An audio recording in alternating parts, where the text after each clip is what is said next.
They dined with Hitler, charmed Kennedy, mocked Churchill, and defied their own country. They fought in Spain, in Nazi Germany, in war-torn Britain, and for civil rights in the burning American South. But their fiercest battles were with each other, the daughters of an English lord, 6 sisters, 1 family, a storm of beauty, brilliance, and betrayal. Diana, the dazzling darling of England, married a Guinness heir, then tried to build a fascist radio station in Germany, with Hitler, the guest of honor at her wedding. She became the most hated woman in Britain, imprisoned as bombs fell over London. Deca, the runaway, eloped with Winston Churchill's nephew and joined the Spanish Civil War before a British naval destroyer was sent to bring her home. She fled again to America, where she marched for civil rights, outwitted McCarthy, and became a best-selling author. Unity, the believer, brought rats and snakes to debutante balls. She worshipped Hitler, dined with Churchill, became a star of the Third Reich, signing autographs at rallies, and when war broke out, she tried to end her life. Debo, the youngest, married a duke and saved a palace. Friends with Kit Kennedy, hosted royalty, danced with JFK, but behind the tiaras, her marriage quietly crumbled. Nancy, the writer, turned them all into fiction, then spied for Britain and exposed her own sisters. And Pam, the quiet one, the enigma, the sister who said the least and saw the most. They were adored, they were feared. They tore through the 20th century like a firestorm of pearls and politics, changing everything and leaving nothing untouched. This isn't just the story of 6 sisters. It's the story of how one aristocratic family nearly set the world on fire. Of love, of loyalty, of betrayal, and the cost of choosing a side. This is the untold true story of the Mitfords, told in laughter, in lies and in fiction, where they flayed each other alive, sentence by sentence, until nothing was left but legend. If you love stories like this, consider giving us a like, a comment, or a share. We're a small channel with a big mission to tell history the way it was meant to be told. Not just the scandal, not just the headlines, but the truth, the lives, the voices, the women behind it all. We've brought you over 80 women's biographies, with more arriving every week. Now, let's begin the unbelievable true story of the mad, the brilliant, the scandalous Mitford Sisters. Before there were novels and Nazi salutes, communist manifestos, prison scandals, or tears in Parliament, there was simply a name. Not one bestowed by crown or earned in battle, but one that had grown the old way, tangled deep in English soil. Like ivy, like rot. Mitford.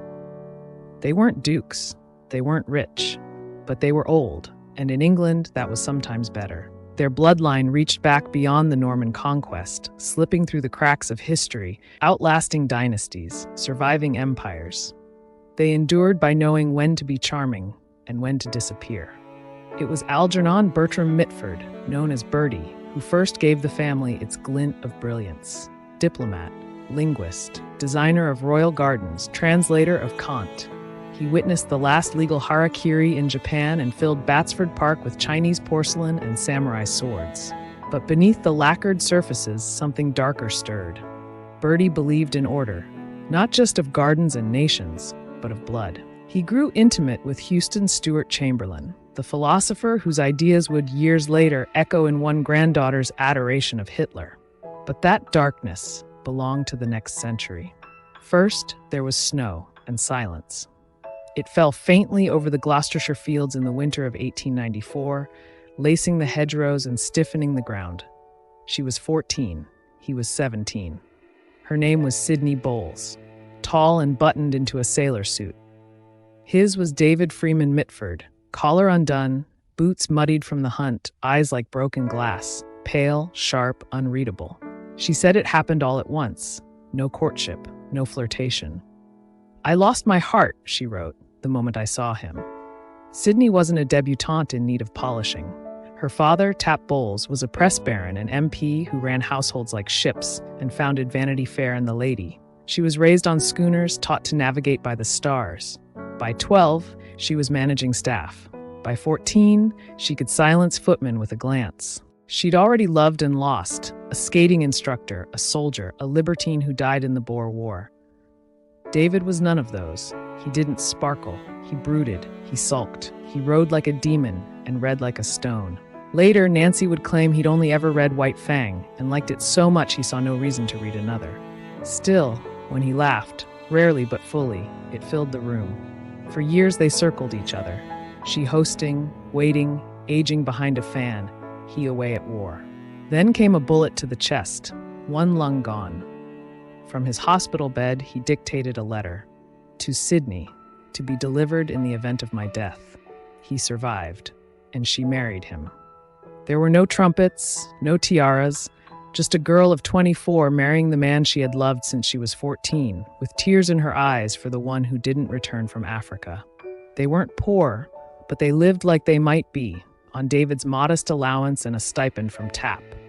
And so the man who once chased rats with bloodhounds found himself managing the Lady magazine. David loathed it, skulked in the cellars, ducked responsibility. But every Friday, without fail, he walked to Covent Garden to buy one perfect peach, just one, wrapped in tissue. He'd place it in Sydney's hands, and she would thank him, slice it, and eat it slowly. For 20 years, she never told him she hated peaches. That was Sydney. Discipline over desire, grace over honesty. Love, as she understood it, was not something to be spoken. It was something to be endured, with elegance. 9 months after the wedding, she gave birth to a daughter. 9.5 pounds, dark-haired, furious. They named her Nancy. David stood in the doorway and wept. Sydney, silent and sore, had expected a boy. Instead, she received a daughter with a will like wire and eyes like cut glass. A child who one day would make myth out of memory and ink out of everyone she loved. But for now, she was only a baby in a cradle, and the world had no idea what it had just been given. Nancy ruled the nursery until she didn't. For 3 years, she was the sun around which the house turned. Nanny, servants, her mother's distracted warmth, it all belonged to her. Then came Pamela. She arrived pink and unbothered, content in a way Nancy could not understand. Nancy greeted her like a dethroned empress. She wailed, refused to eat, threw herself at Nanny's feet. "Oh, Ninny," she cried, "I do wish you would still love me." When that failed, she turned to sarcasm. It never left her. In 1909, Sydney gave birth to a boy, Tom, the longed-for heir. But before the household could settle into triumph, she was pregnant again. In 1910 came Diana, soft-skinned, fair-haired, and watchful. Writers, poets, and even her sister Deca would later describe Nancy's eyes as triangular. They looked like shards of glass, beautiful but hard to hold. From the beginning, Diana was the opposite of Nancy. Nancy had sharp eyes and a sharper tongue. Diana had a face like moonlight and eyes that revealed nothing. At 3, she burst into quiet tears on a walk through London, pointing at the houses. "They're laughing at me," she whispered. No one understood, but Diana did. Somewhere, deep inside, she already knew what it meant to be looked at and not seen. That knowledge would never quite leave her. By now, the household needed order. Enter Nanny Blore. Real name Laura Dix. She would remain for nearly 30 years. On her first day, she found 6-year-old Nancy hunched behind a book, defiant. Blore removed her black bonnet, hung her cape, and began. Nancy, impressed, decided to love her. Blore was firm but calm, a sovereign presence in the nursery. The children rose early, walked in the park, took their lessons, had nursery tea, and were trotted downstairs at 5 to say goodnight to their parents, dressed in their best. Manners were expected. Feelings were not. David and Sydney hovered at the edges, present but rarely near. David was remote, unpredictable, a man who might pull you onto his lap or bark at your shoes. Sydney was competent but cool, always occupied. The children lived in a world of velvet pinafores, boiled eggs, iron discipline, and the shifting law of sibling rule. Nancy, dethroned but never displaced, set the tone. Her brilliance was already blade-shaped. She mocked Pam's softness, teased Diana's silences, and defended her books like territory. Diana would later say Nancy's teasing was more brilliant than anyone's, and also more cruel. Each summer, the family retreated to Old Mill Cottage in High Wycombe. There were chickens, dogs, snakes from Harrods, and a miniature pony named Brownie. The cottage smelled of wet stone and hay. It felt like stepping inside a storybook no one had finished writing. David once tried to bring Brownie home by train. Told ponies weren't allowed in the goods van, he bought third-class tickets and loaded her into a passenger compartment. Bemused onlookers watched as the pony gazed out the train window. These were not ordinary children. David chased them through gardens as a ghost, a bear, a pirate. He made up songs, roared like a lion, fell asleep with his boots on.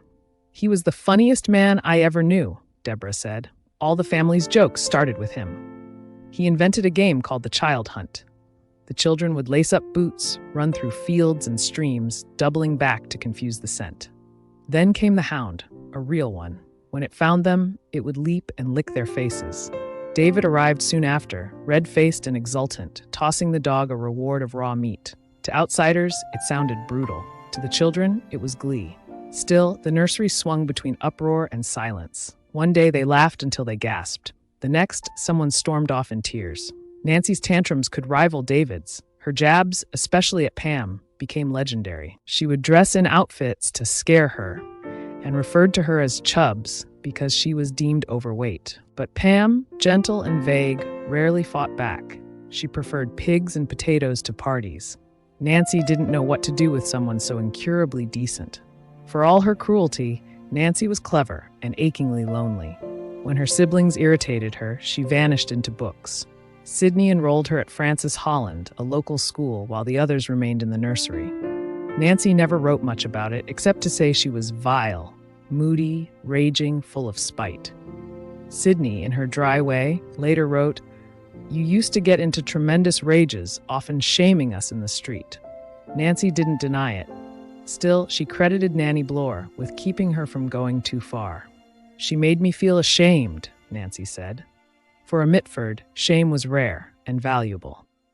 There was always a sense that things might tip, that the teasing would go too far, that the game would stop being a game, that someone would cry and no one would come. But there was magic, too, in the barn mice, the smell of cut grass, the hiss of the kettle, and the feeling that your life, however strange, was your own.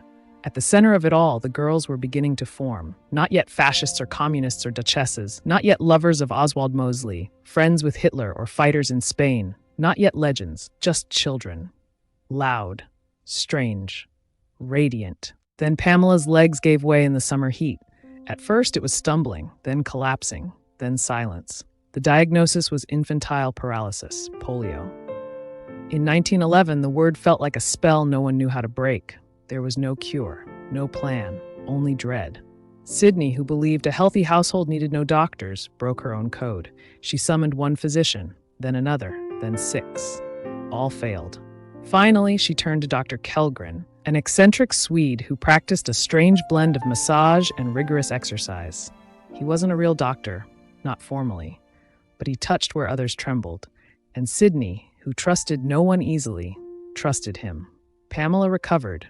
Her left leg remained slightly weaker, but she walked, she ran, she lived.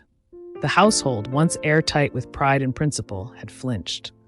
And David, quietly, began to dream of gold. He had once fought in South Africa. He'd seen men return with fortunes. Now there were whispers of a strike in Swastika, Ontario, a bleak settlement by the Great Lakes.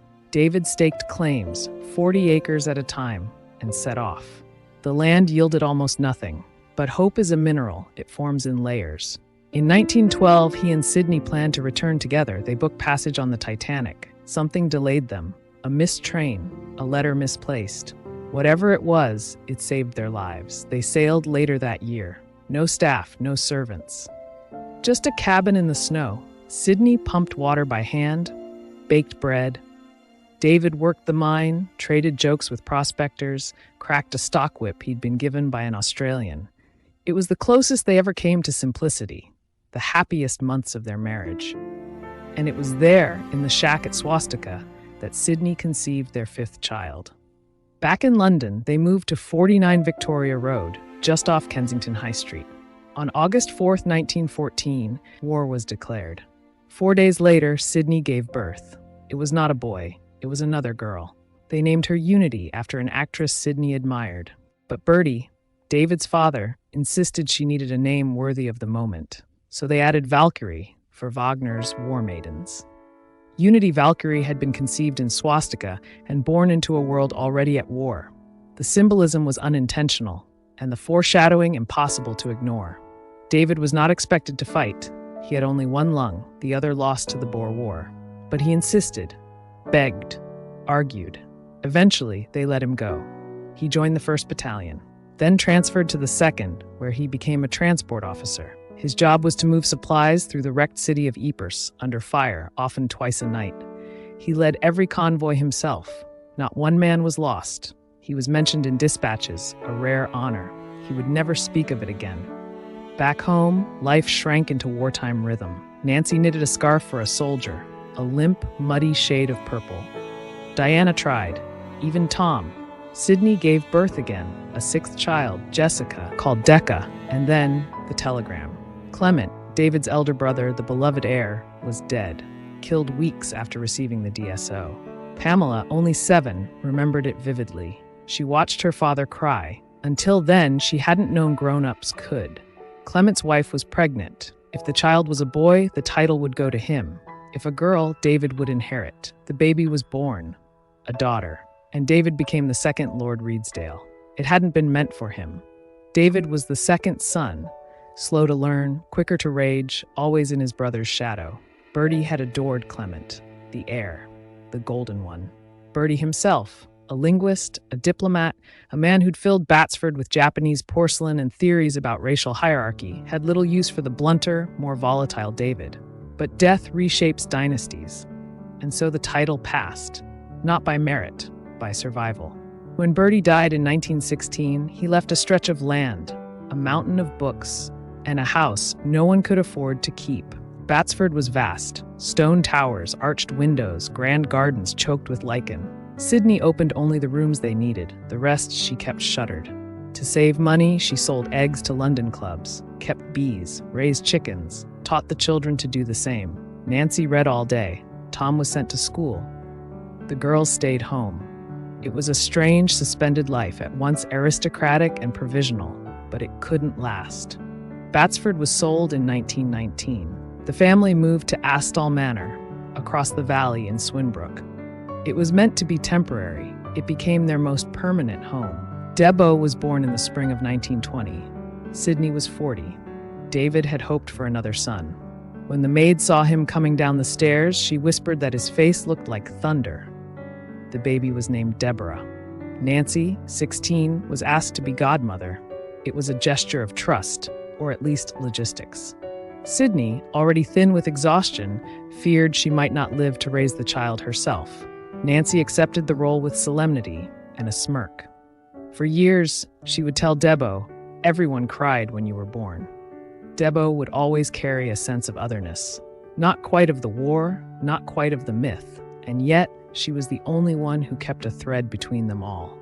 When blame, silence, and ideology split the others apart, Debo stayed, writing letters, sending jam, never choosing sides. She had been cast too late to take a role. And so, in her quiet way, she held the whole story together. Asthall had become the center of their world. It was older, smaller, and the children believed haunted. The pipes groaned like something remembering. The floorboards creaked under invisible feet.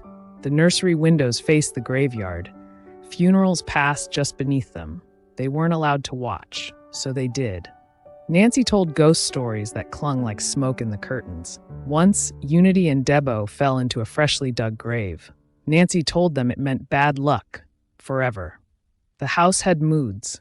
The air shifted from room to room, stale in one, sharp in the next. The wind knocked softly, then stopped, as if it too was listening.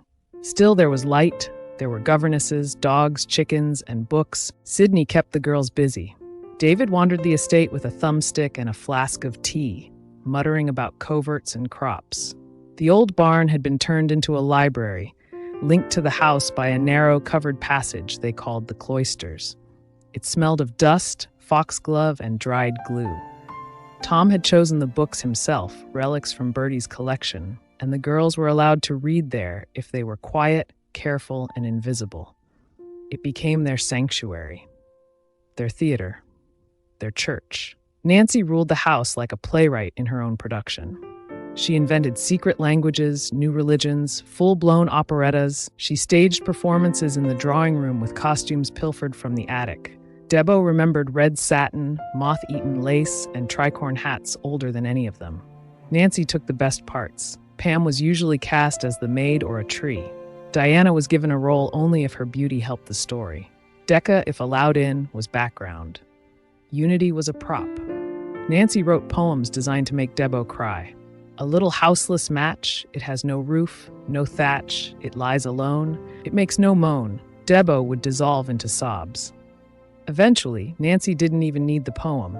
Just the word matchbox, whispered in the right tone, was enough. Not all the cruelty was poetic. Pam, gentle and vague, once spent an hour curling her hair. When she came down to show it off, Nancy looked her up and down and said, "You look like the eldest and ugliest of the Bronte sisters." Pam said nothing. But years later, when asked about coming out in society, she admitted, "I didn't enjoy any of the dances. I think I was afraid someone might look too closely." Nancy's wit was legendary. So was the cost of it. It was around this time that the children began organizing themselves into hierarchies, factions, secret clubs. Pam and Deca kept chickens and sold the eggs. They used the profits for chocolate, sweets, and bribes. They called themselves the Society of Hens and gave each other honorary titles. This, in time, evolved into the Society of Hans. Deca and Unity, who called each other Bood, invented a secret language, Boodladage. It was filthy, fluent, and utterly impenetrable to outsiders. They used it to mock governesses, outsiders, and anyone who dared to breach their world.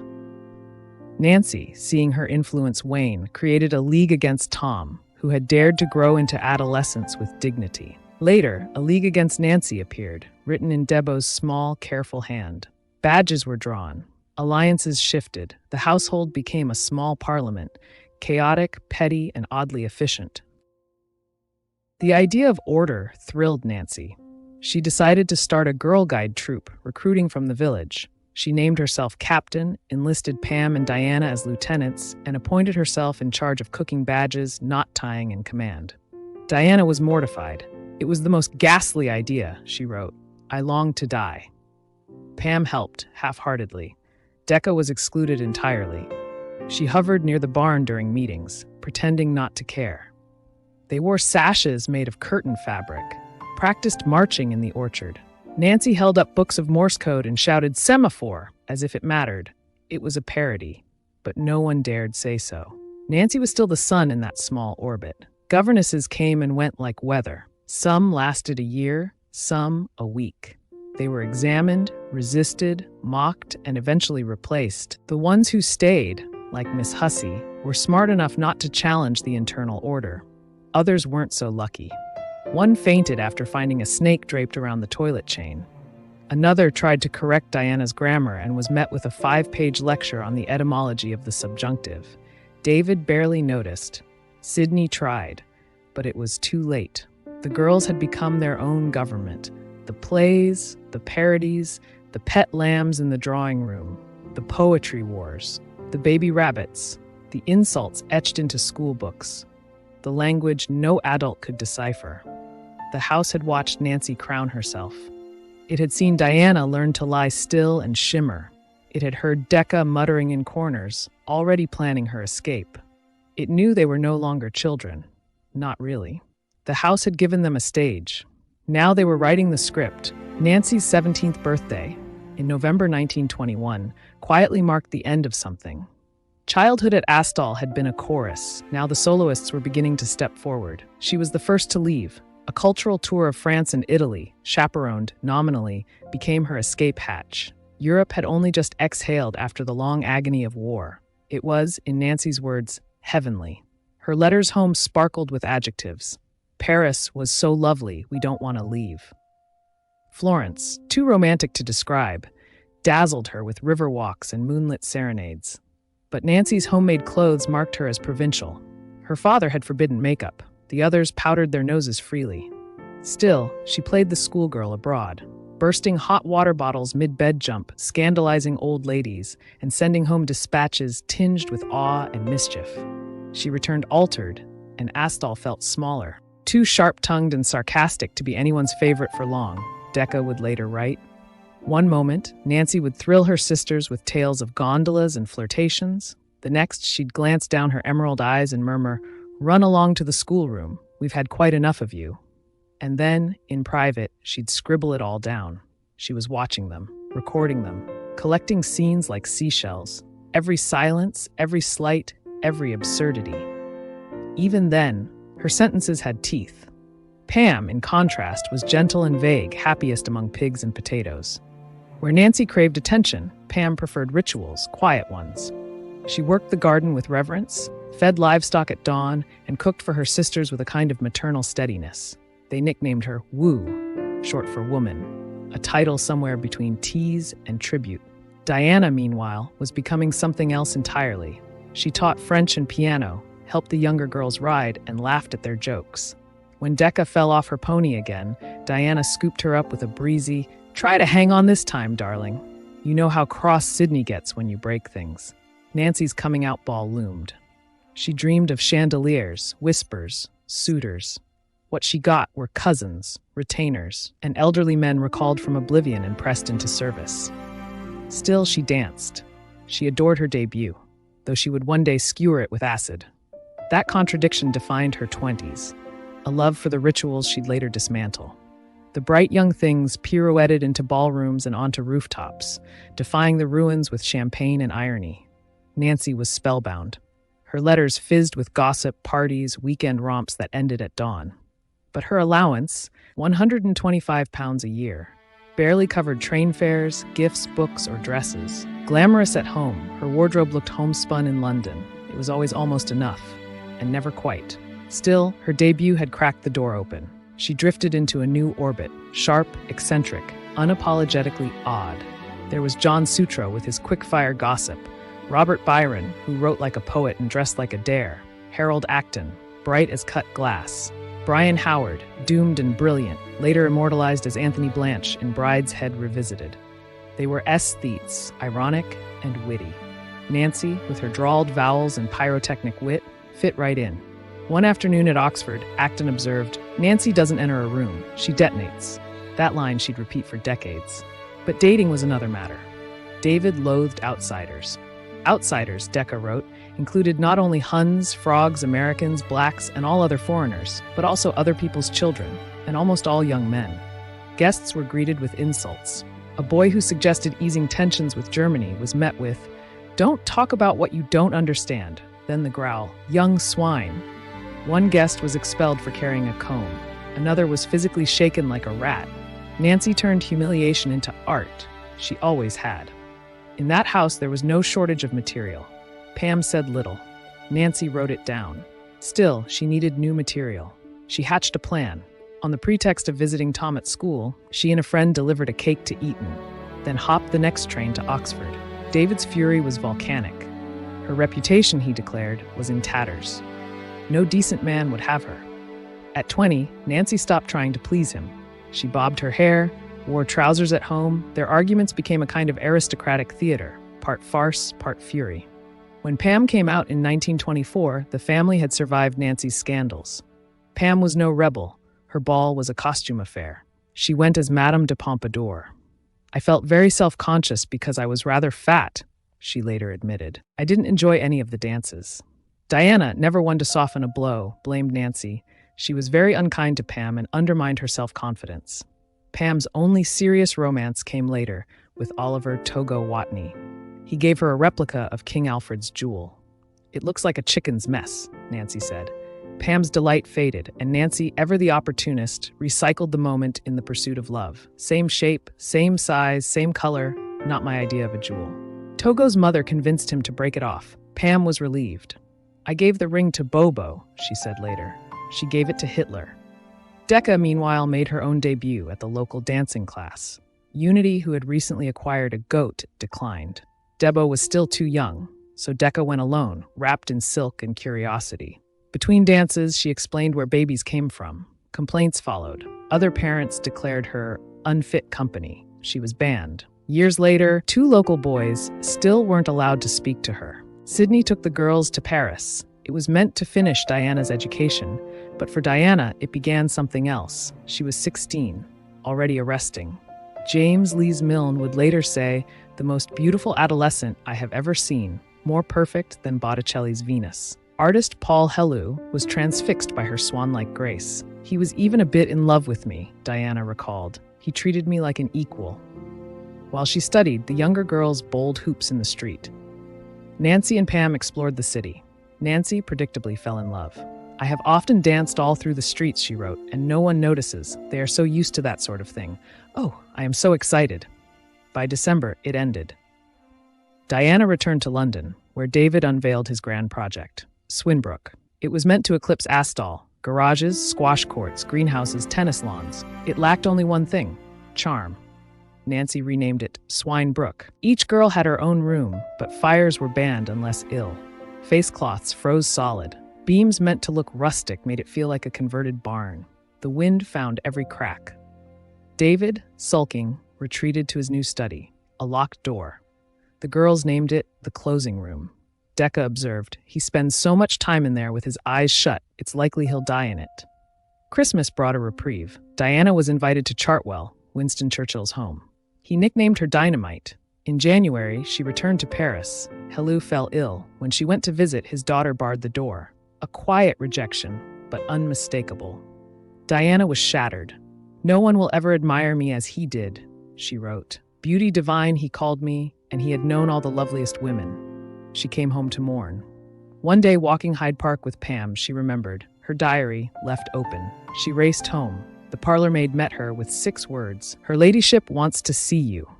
Then came the voice from upstairs. Diana. That name, never used, meant disaster. The diary had mentioned a cinema trip, no chaperone, unforgivable. She was exiled to Bucks Mill, a damp Devon cottage with the little ones. Diana called it agony. By summer, Swinbrook was ready. The girls loathed it. Debo alone approved. "My best friend," she said, "was our groom, Hooper, the human end of the stables." Life resumed. The Hans Society was revived in the linen cupboard, where hot water pipes steamed the cold. Deca and Debo claimed it. Even Unity was only admitted occasionally. Tom was in Berlin. Diana's exile lifted. In 1928, she was presented at court. Society watched and whispered. Within weeks, she was engaged. Brian Guinness, heir to the Guinness fortune, proposed. Diana accepted. He was dreamy, gentle, fond of poetry and painters. Sydney was appalled. She made them wait 2 years. Diana didn't argue. She pined. She drifted through Swinbrook like a ghost in silk. As prisoners in their cells create conditions for a riot, Deca wrote, Diana managed to communicate boredom. During that time, Deca fell ill. Sydney refused to call a doctor, so Deca called one herself and had her appendix taken out. The doctor gave it to her in a jar.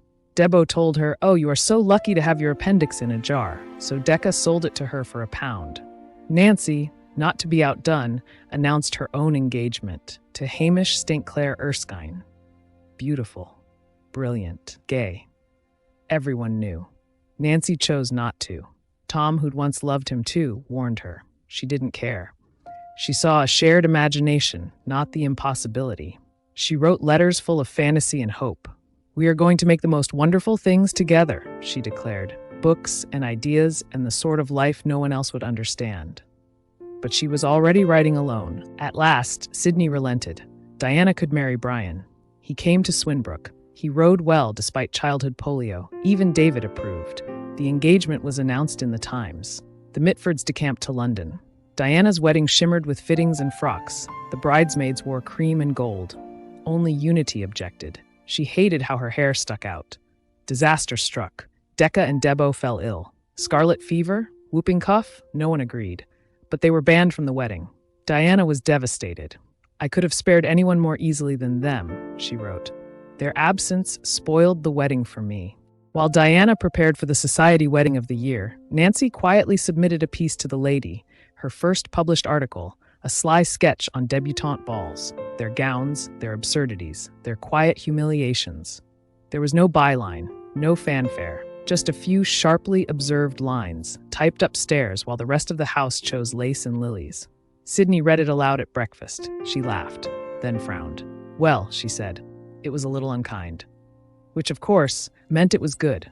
Diana and Brian left in a swirl of white satin and confetti, bound for the Mediterranean. In Sicily, she saw Greek temples rising from almond blossoms, olive groves rolling into turquoise sea. "I would willingly have stayed there forever," she wrote. Back in London, they moved into a townhouse at 10 Buckingham Street.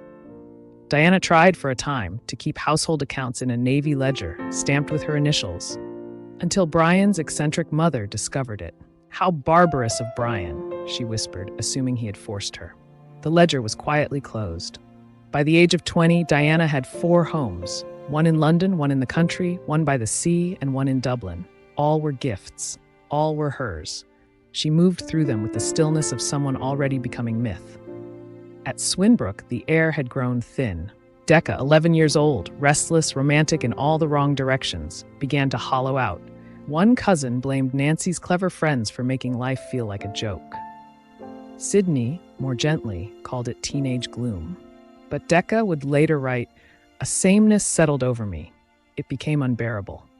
She tried to tell herself she wasn't unhappy. There were London trips, Swiss skating holidays, even a journey to Stockholm, but none of it touched her. She opened a running away account at Drummond's Bank, 10 shillings saved not for drama or for love, but simply for the hope of something different. What she really wanted was school, real school, with labs and essays and arguments. She found Burford Grammar, biked there herself, and met the headmaster. He agreed to take her if she could pass the test. She raced home, breathless with hope. Sydney's reply was a single word: no. There was no reason, no discussion. "It burned into my soul," Deca later wrote. After that, lessons with the Gov seemed totally pointless. Her rebellion settled in. She stopped asking. Nanny commissioned a bedtime prayer. "God bless Mum, God bless Farv, and make Deca a good girl, amen." Tom, quietly observing, began slipping her books, Milton, Balzac, Boswell. It wasn't warmth, it wasn't approval, but it was proof that someone saw she needed more. Nancy had been allowed to try. She enrolled at the Slade School of Art and lasted 2 weeks.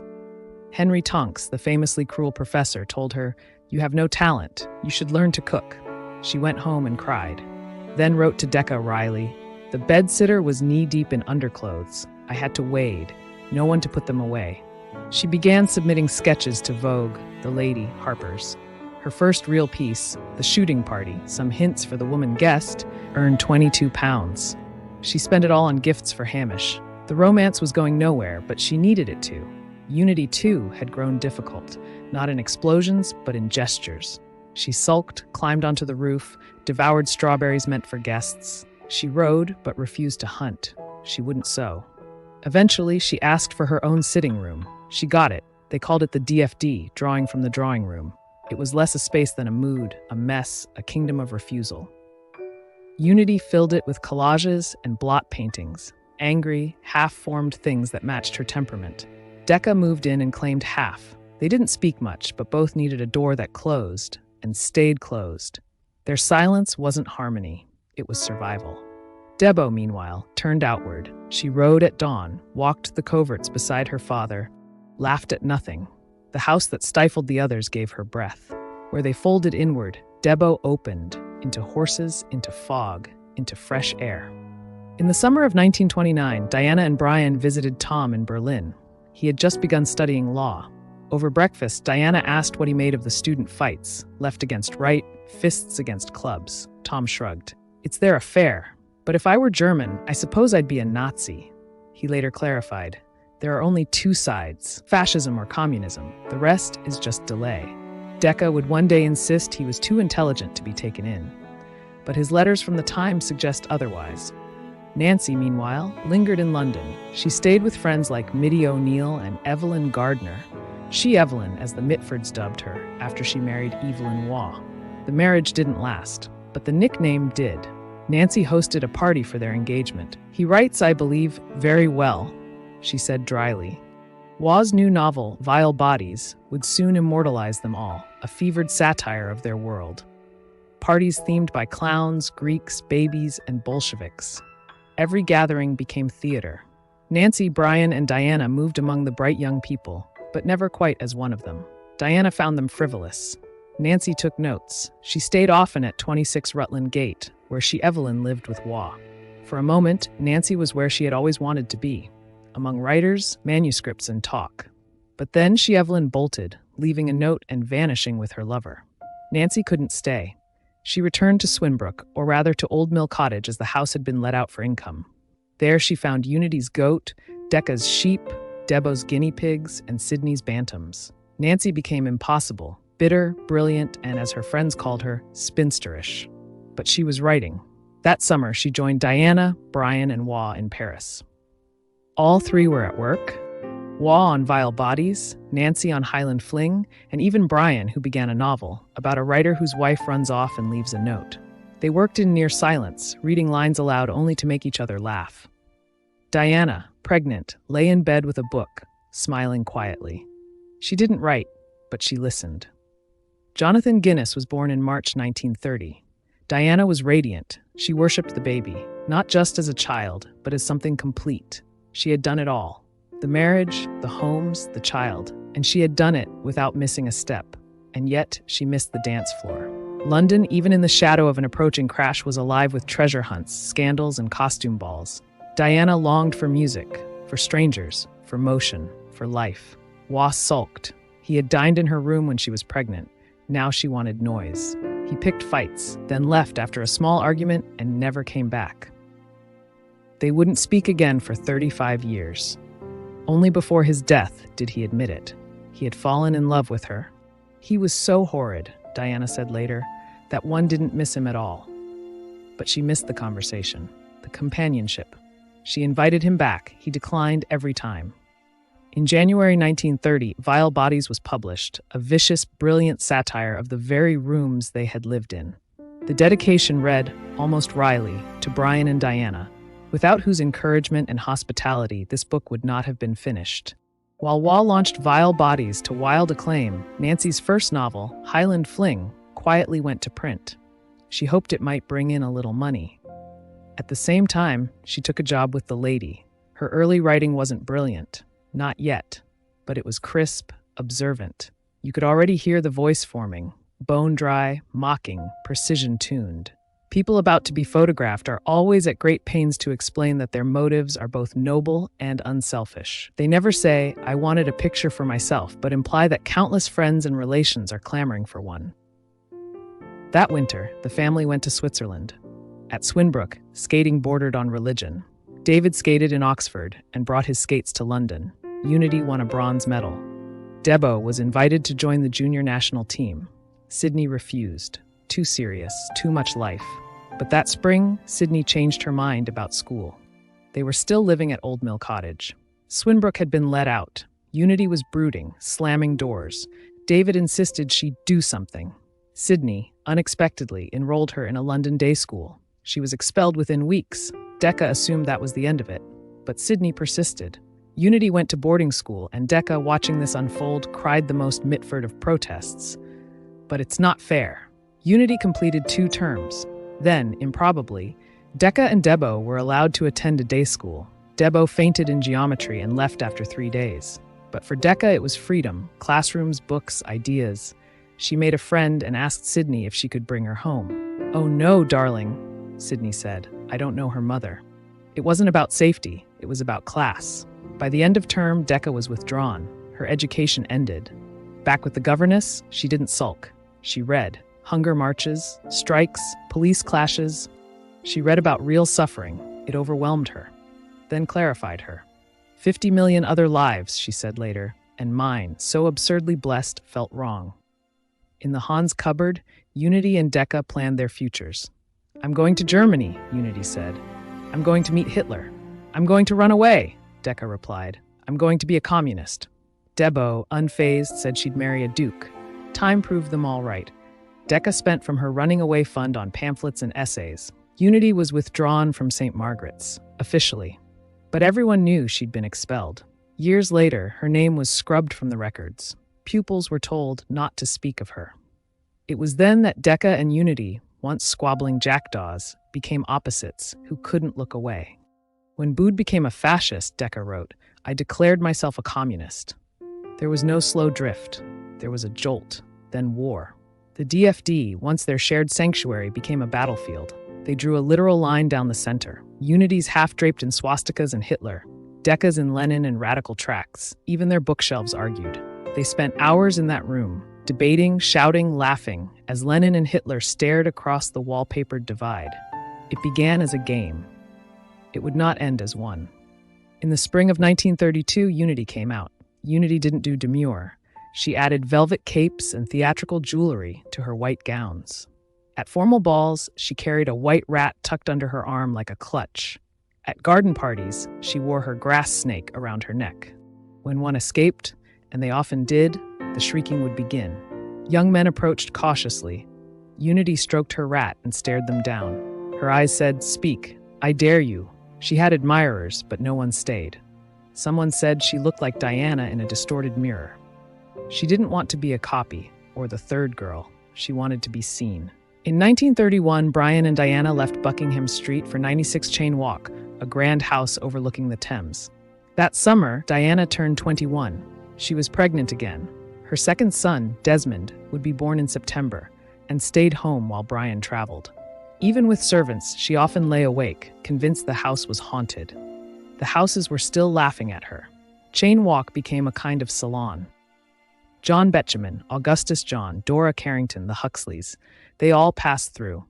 Randolph Churchill, one servant remembered, almost lived with us. Pam moved into the farm manager's cottage on the estate. She ran the farm in breeches and boots. The workers called her Miss Pam. Over time, Betjeman, heartbroken and brilliant, fell for her. They walked the downs, picnicked, rode bikes to churches for matins, sang old hymns. He proposed. Twice. Her heart was elsewhere, with Jonas von Almacy, Tom's friend. Betjeman wrote to Nancy, "If Pamela Mitford refuses me, you might marry me. I'm rich, handsome, and aristocratic." Pam declined. "He made me laugh," she said. "I was very, very fond of him, but I wasn't in love with him." For her 22nd birthday, Diana threw a party. She wore pale gray chiffon, tulle, and all the diamonds she could find. By then, her face had become an icon, painted by half a dozen artists. The papers said she had everything: youth, wealth, charm, 2 sons, and a face carved from moonlight. That night, the house filled with light, smoke, and music. Winston Churchill came, Augustus John, the Sitwells, and Oswald Mosley. Dancing lasted until sunrise. Years later, Diana remembered the night clearly, because that was when Mosley for the first time told her he was in love with her. The affair had already begun, or at least the pursuit. They'd met that spring at a dinner party. He was magnetic. He didn't need charm, only certainty. She knew the reputation: womanizer, dangerous, hungry. At Randolph Churchill's coming-of-age party, they'd stood by a balcony, laughing too easily. Diana compared it to comparing the sun to a candle. The affair wasn't careless. It wasn't even reckless. It was deliberate, controlled. Diana tried to suppress it, more from care for Brian than guilt. But Mosley was a force. The intensity of her feelings swept her past every obstacle.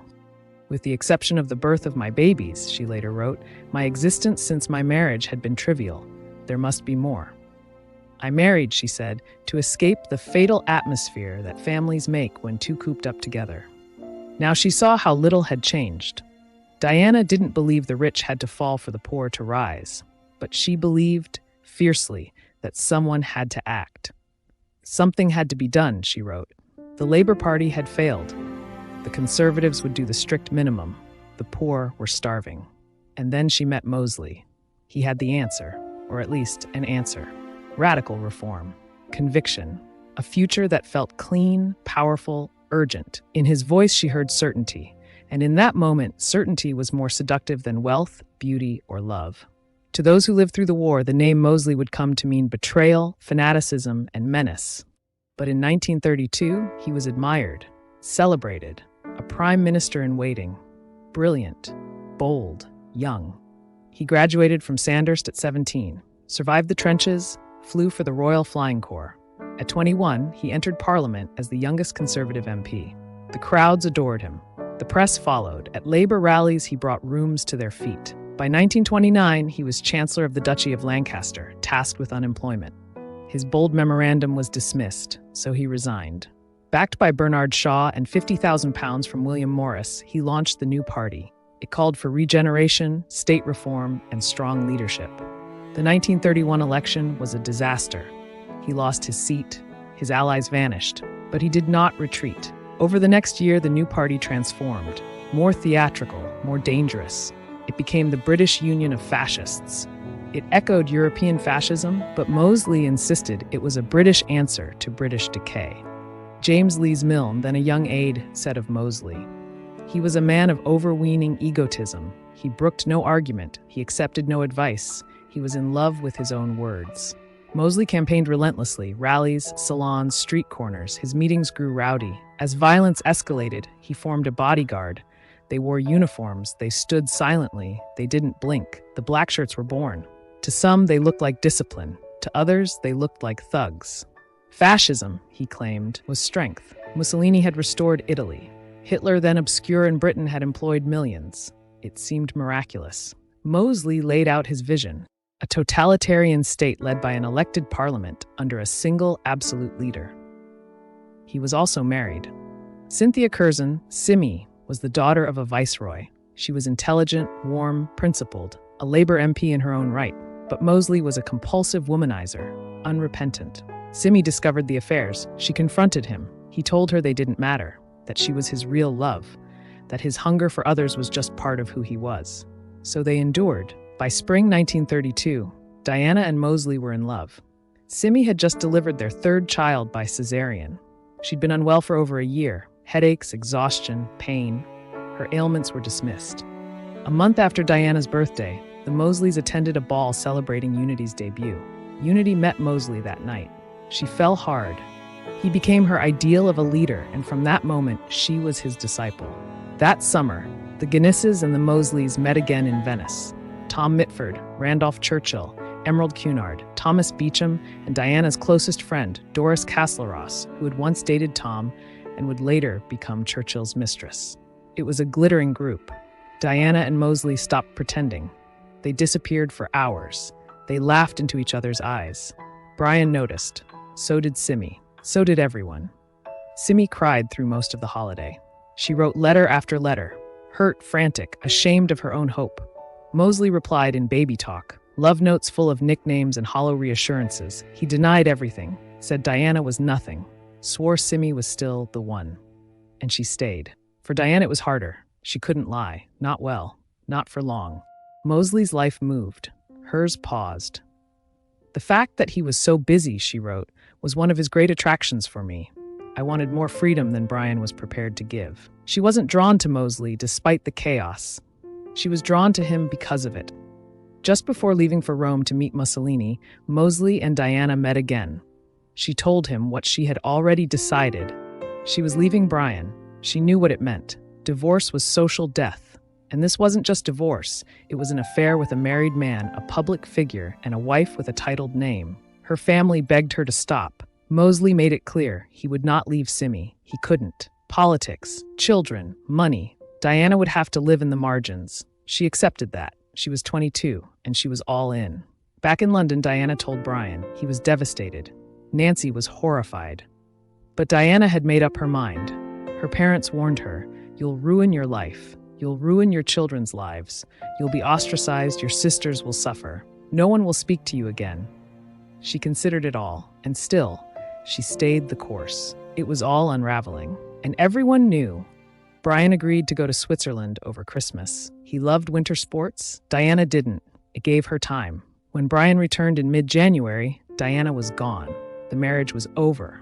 That same month, Hitler became Chancellor of Germany. Nancy's first novel, Highland Fling, wasn't a bestseller, but it didn't flop either. Within weeks, it went into a second impression.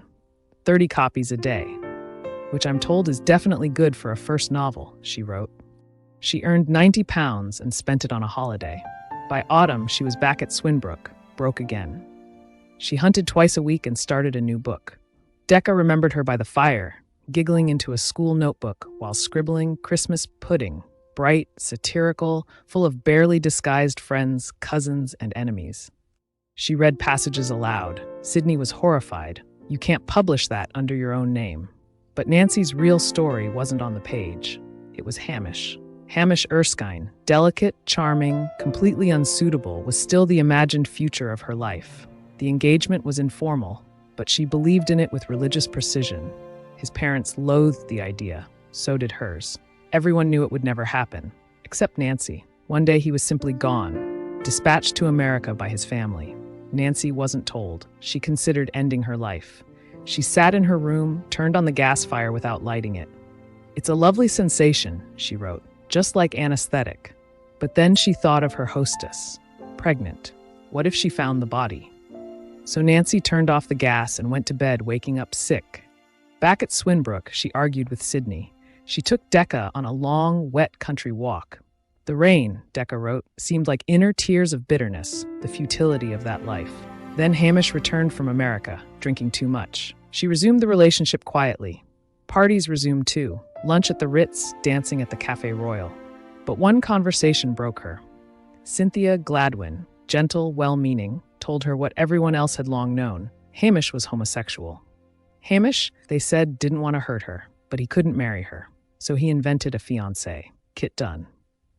On the 14th of June, the day before the Guinness divorce was to be heard, the sisters gathered. Pam came. Unity stopped in, just back from art school.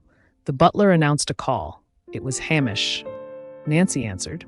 When she returned, her face was white. "He's engaged," she said. Nancy wrote to him, "You see, I knew you weren't in love with me, but I thought, in your soul, you loved me.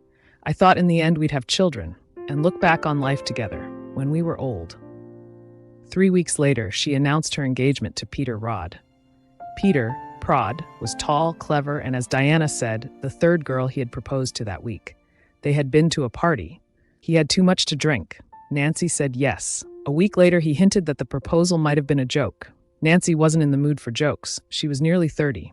5 years in a shadow engagement, publicly humiliated.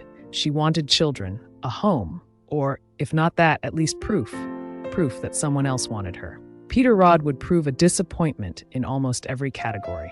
His reputation preceded him, expelled from Oxford, a drifter in Brazil, bailed out of job after job by his father, a man more in love with his own potential than with anything real. Waugh would later immortalize him as Basil Seal. David lunched with him at Rutland Gate. "The fella talks like a ferret with his mouth sewn up," he said, but gave his blessing anyway. Prod came to Swinbrook and stayed a week. He talked endlessly. He was, by his own telling, an engineer, a farmer, possibly the Pope. They dubbed him the toll-gater. Nancy found the pun, for whom the gate tolls, and yet she was happy. Her letters shifted overnight. She was in love, or something close. She toured Prod's family homes, wrote gleeful notes. "Oh, goodness gracious, I am happy. Everybody should get married this minute." The wedding was arranged for December. But while Nancy planned a future, Diana was leaving her past. More and more Mosley stayed with her as his wife's health problems worsened. Brian had behaved like a gentleman. He agreed to provide false evidence of infidelity to protect Diana and the children. That first weekend in May, Mosley and Simmy were at Save Hay Farm. That night, they argued. Not the first time. He stormed out. She cried herself to sleep. By morning, she felt ill, violently so. She wrote him a note, apologizing, describing back pain, sickness, and what she called crashing pain. Later that day, she collapsed, a perforated appendix. She was rushed to hospital. Mosley returned, sat by her side, then left. She asked if he would come back that night, and he made a vague promise. A nurse later recalled she kept looking toward the door, waiting, but he never returned. Instead, he spent the night with Diana. By midweek, she had peritonitis. The doctors said she might live if she fought. She didn't, not because she couldn't, but because at the end she wouldn't. On the 15th of May, Cynthia Simmy Mosley died. She was 33. She never lifted a finger to live, the surgeon said. For Diana, it was a catastrophe. She had never hated Simmy. She assumed she understood the arrangement. She hadn't known how much it hurt. Now the nation wept. Newspapers overflowed with eulogies, and the whispers grew. People said she had died of a broken heart. Diana, once a darling, was now a pariah. People called her the horror, just another one of his women. They didn't understand that she was different, that she was the one. To help escape scandal, his inner circle hatched a plan. Irene would take the older children. The baby would go to the Isle of Wight. Baba, Mosley's sister-in-law, would accompany him on a tour of France. Diana was left behind, with 2 children, a scandal, and her whole life hanging in the balance. She decided to take Unity and visit Tom in Germany. It was 1933. Germany was changing fast. Riots, arrests, camps, the economy was growing. Roads, jobs, national momentum. Brutality was framed as the price of reform. Diana later wrote, "That trip changed Unity's life. Had she turned to religion, Unity might have become a nun. Instead, she found a different altar. And in Bavaria, in 1933, she knelt. They attended the first Nuremberg rally. 400,000 people. It began on the 31st of August, 4 days of banners, boots, torches, songs, bands, military marches, and chants. A feeling of excited triumph was in the air, Diana wrote. When Hitler appeared, an electric shock passed through the multitude. They had come to see the regime. They left as its witnesses. Back in England, David did not laugh. He erupted. Unity, beaming, described the parade. David wrote Diana, "I suppose you know, without being told, how absolutely horrified Mum and I were to think of you and Bobo accepting any form of hospitality from people we regard as a murderous gang of pests. That you should associate with such people is a source of utter misery. What we can do, and what we intend to do, is keep Bobo out of it." But Bobo was already in. Diana's long, silent absence through the summer, her self-imposed exile, had worked. In early 1934, after Nancy's wedding, Mosley invited Diana to Provence. They rented a house. It was the first time they were truly alone. No King's Proctor, no lectures from Nancy, no Brian. They could walk side by side through town like a couple. David refused to have him at the house and banned his name being spoken. Instead, he wrote it on a slip of paper, folded it, and locked it in a drawer. A small act of superstition he believed might doom his enemy. On the day Diana's divorce was finalized, Mosley removed the BUF badge from his own lapel and pinned it to Unity's dress. She was 19. She called him the leader. She glowed with pride. Unity now wore a black shirt to rallies. Guests barely made it through the door before she and Deca asked, "Are you a fascist or a communist?" When one man said, "Neither, I'm a Democrat," they answered in unison, "How wet?" Even Nancy came to a meeting. She wrote Diana, "The leader's meeting was fascinating, though awful for him. The room was full of Oxfordshire conservatives who sat in silence. I think he's a wonderful speaker, better with a livelier audience." Pam went once or twice. She never said what she thought. Deca, meanwhile, was sent to Paris, a finishing year, ostensibly. Sydney came at first, frowning at the catcalls in the street. The day Sydney left, Deca slipped out to the Folies Bergère, free at last. The letters home were careful: operas, museums, school, not the boys, the nightclubs, the man who took her to a brothel. She wore her tightest satin suit. When he showed her a room for the sadists, she smiled politely and left. She could almost hear Nanny's voice. "Not at all a nice place, Jessica. I shouldn't think." She attended the Sorbonne sometimes, but she felt like a woman of the world. She read, mingled, and kept her politics hidden. She didn't keep a diary. She knew better than to make Diana's mistake. Her transformation was subtle, in scribbled notes, in the books under her pillow, in the clenched fist salute she practiced in the mirror. She returned to England for Christmas, and over those frosted weeks, Unity began her campaign. All the sisters had gone to France. Unity wanted Germany. She wanted Munich. She wanted to learn the language like Tom, and more. Sydney was astonished. After years of trying to motivate Unity, here was ambition, initiative, a plan. She made inquiries. A Baroness Laroche ran a finishing school in Munich, half salon, half boarding house. Sydney approved. Unity's ticket was stamped. Looking back, 1933 was the hinge in the Mitford story. By 1934, Sydney might have believed the worst had passed. Diana's scandal had quieted. Nancy was married and writing home in cheerful tones. Deca was thriving, or seemed to be. Tom had just qualified in law. Pam was running the dairy. Debo had grown into a capable, mostly sunny girl. Even Unity had found her footing. The house, once full of silence, slammed doors, and whispered loyalties, now seemed, for a moment, at peace. No one could have foreseen the tragedy that awaited. 1934 began in laughter and ended in fracture. Nancy, newly married to Prod, returned from her honeymoon with roses in her cheeks and satire in her pen. For amusement, they attended British Union of Fascists rallies, slipping on black shirts like actors trying on roles. They even paid party dues, perhaps to support Diana, perhaps out of curiosity.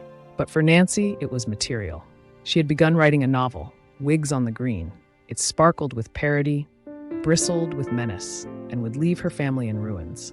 Its heroine was blonde, fervent, ridiculous. She shouted about pacifists and Jewish conspiracies from overturned washtubs. Everyone knew who she was meant to be. Nancy denied it was Unity. No one believed her. Nancy wasn't just mocking, she was exposing. And Unity, who loved being the loudest, found herself silenced by the joke. Unity had grown increasingly agitated. At meals, she spoke in slogans. At night, she dreamed of flags. She had fallen for the black shirts in London, marching, saluting, thrilling at their ceremonies. But it wasn't England she cared about. It was Germany. It was Hitler. Not in theory. In person. She spoke of him as if they were meant to meet. Sydney, unsettled but unsure, suggested a compromise. The girls were returning to Paris for their final term at the Sorbonne. She would take Unity further. Let her learn the language. Let her see Germany with her own eyes. Let her exhaust the obsession. Upon returning to Germany, Unity enrolled in lessons. She wore her black shirt and BUF badge. And she waited. She had heard the rumors. Hitler dined at the Osteria Bavaria. He liked the Carlton Tea Rooms. So she went, again and again, always hoping, always prepared. Then, in June, it happened. She was having tea at the Carlton when he walked in. No fanfare, no guards, just a man with a mustache taking his seat. Her hand trembled as she wrote to Diana. There was the Führer, opposite. 3 weeks later, Munich shook with violence. The night of the long knives. Over 100 men killed, many of them former allies. Unity wrote home, breathless with sympathy. Poor Hitler, she said. It must have been dreadful. When she returned that summer, she was changed. Still argumentative, still theatrical, but focused now. Her sparring with Deca became play acting. Which one would order the other's execution in their future dictatorship? In September, Unity returned to Munich, attended the Nuremberg rally in 1934, and lingered at the Osteria, waiting to catch another glimpse of Hitler. She returned to the same table, always reading, always glancing up. Again and again she saw him. Then one afternoon in February 1935, the cafe owner approached. The Führer would like to speak to you. She stood, crossed the room. He rose, saluted, took her hand. They spoke of music, of England, of roads. He signed a postcard for her, to Fräulein Unity Mitford, as a friendly memento of Germany and Adolf Hitler. She could hardly write. The most wonderful and beautiful day of my life, she told David. I am so happy I wouldn't mind a bit dying. Between 1935 and the outbreak of war in 1939, Unity met with Hitler 140 times, sometimes with Diana, often alone. He asked about her sisters. When she introduced herself as Unity Mitford, Hitler frowned. He had expected the daughter of Lord Redesdale to bear that name. Mitford confused him. He assumed she had been born out of wedlock. Ah, poor child, he said gently, patting her hand. Diana remembered Munich as a city with its own scent, of cigars and brewing. To her, it was atmosphere. To Unity, it was fate. Pamela also visited and met Hitler over lunch. Very ordinary, she said later, like an old farmer in a brown suit, but the potatoes, absolutely delicious. That summer, Unity crossed a line that could never be uncrossed. She wrote a letter to Der Stürmer, the most violently anti-Semitic paper in Germany, praising its propaganda and condemning British Jews. She called for England for the English, signed off with Heil Hitler, and urged the paper to print her name in full so that everyone would know, in her words, that she despised Jews. YouTube will not allow me to quote the full letter. You can seek it out online. But what she actually wrote was far worse. Streicher invited her to speak. On stage, Unity praised Hitler openly. She spoke of her work with the British Union of Fascists and her hope for an alliance between Britain and Germany. Cameras flashed, reporters scribbled. The next day, the British press ran a headline that stunned the nation. Daughter of peer adores Hitler, hates Jews. Back in England, David Mitford was horrified. I'm normal, my wife is normal, but my daughters, each more foolish than the last. Deca wrote quietly, I hated what my booed wrote, but I love her anyway. Later that summer, Unity visited friends on Hayling Island. While the others went sailing, she took a pistol into the garden and began shooting at targets. Her host asked, What are you doing? She smiled and said, Practicing to kill. The gun, she explained, was a gift from Hitler. Her sister Nancy, always quick with irony, teased her. There's a great-grandmother Fish, you know, and she is 1/16 Jewish. Unity exploded. The house quaked with argument. When she returned to Munich again, David accompanied her. He hoped, vainly, to talk her out of it. He complained about the food, about the cigarettes, about the trains. He asked waiters about bramble hats, called Sydney her ladyship. Unity whispered home, I think they think he's cracked. but she submitted to the visit. She knew she was lucky to be allowed back at all. And then Nancy lit the match. Whigs on the Green was published. Nancy had warned them. The fascist characters would belong to the Union Jack movement. Their leader would be Colonel Jack, not Mosley, not the leader. But it didn't matter. Diana begged her not to go through with it. Unity stopped speaking to her. Nancy published anyway. The book was vicious, glittering, devastating, and final.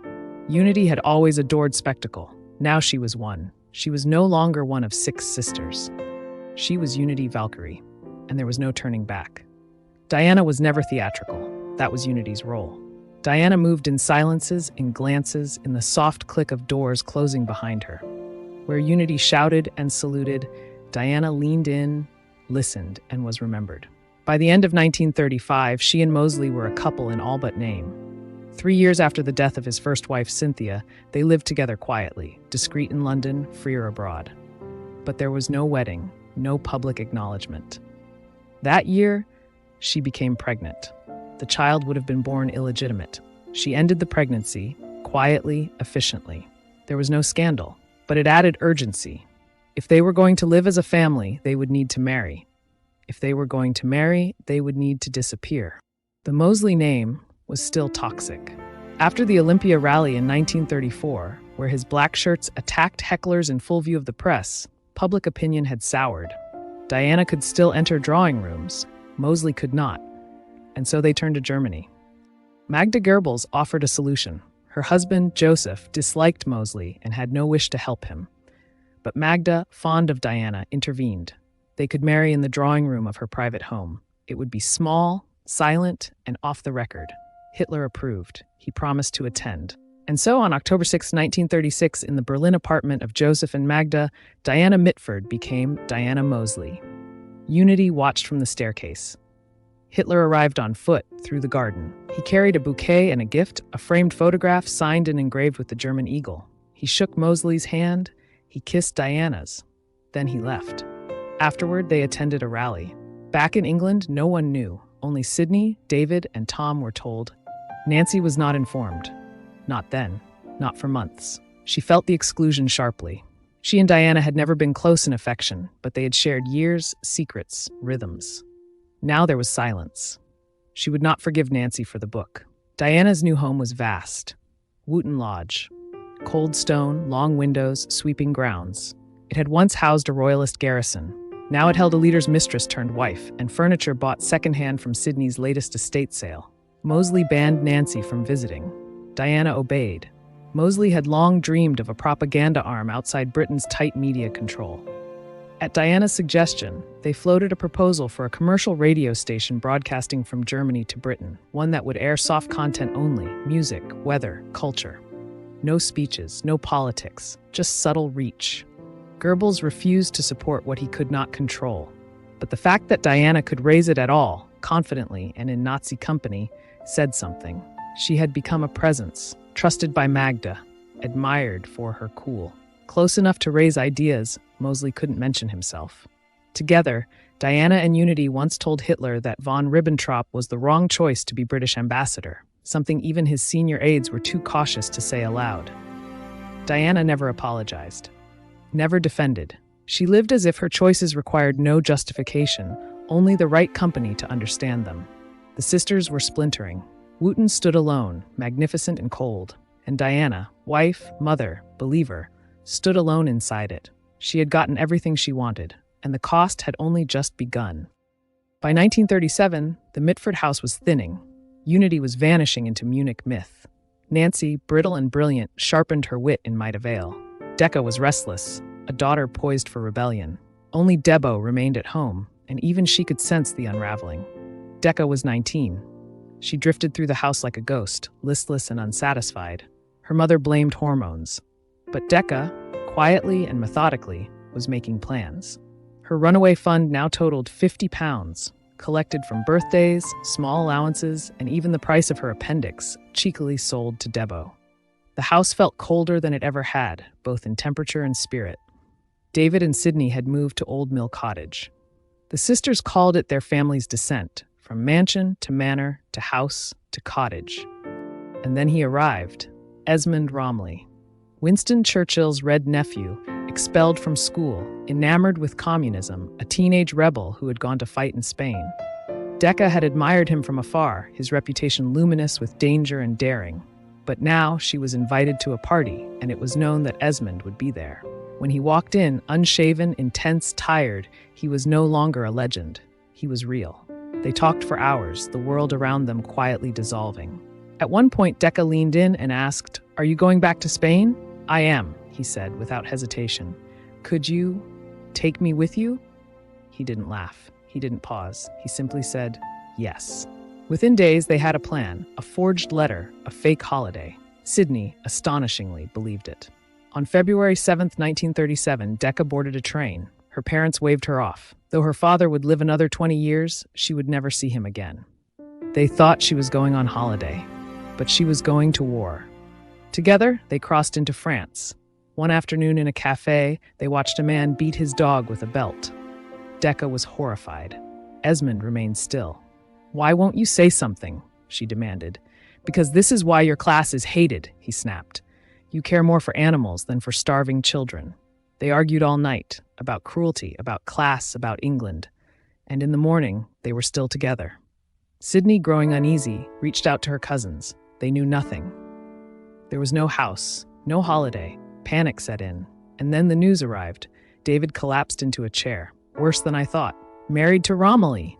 Deca and Esmond had reached Spain, Bilbao, a city tense with unrest, its windows shattered, its people hardened. Their hotel had no running water.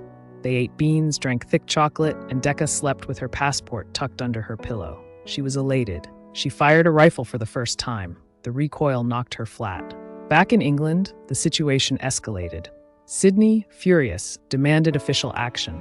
Churchill was informed. The Foreign Office intervened. Even Anthony Eden, the Foreign Secretary, became involved. A Royal Navy destroyer was sent to the Bay of Biscay. It was ostensibly there to evacuate all British citizens, but Deca's directive was chillingly specific: leave or we abandon them. It was almost certainly a bluff, but it worked. They were underage, unmarried. Esmond faced arrest and the revocation of his passport. Deca, torn between principle and pressure, boarded the ship with him. The headlines followed. Pierre's daughter elopes with red nephew of Churchill. London reeled. Sydney was incandescent. Unity, ever theatrical, blamed Nancy. Friends whispered, cousins took sides. But the true damage was at home. Sydney couldn't eat. She had trusted Deca, given her money, waved her off with love. David grew silent, distant. Something inside him had quietly broken. Debo was devastated. Her summer ruined. Her closest sister vanished. "I thought she was dead," she later said. "I really did." 24 hours after they arrived in Bayonne, Nancy and Peter were waiting on the dock. Deca searched for a smile. Photographers swarmed. Arguments erupted. Nancy begged her to return, to come home, to do things properly.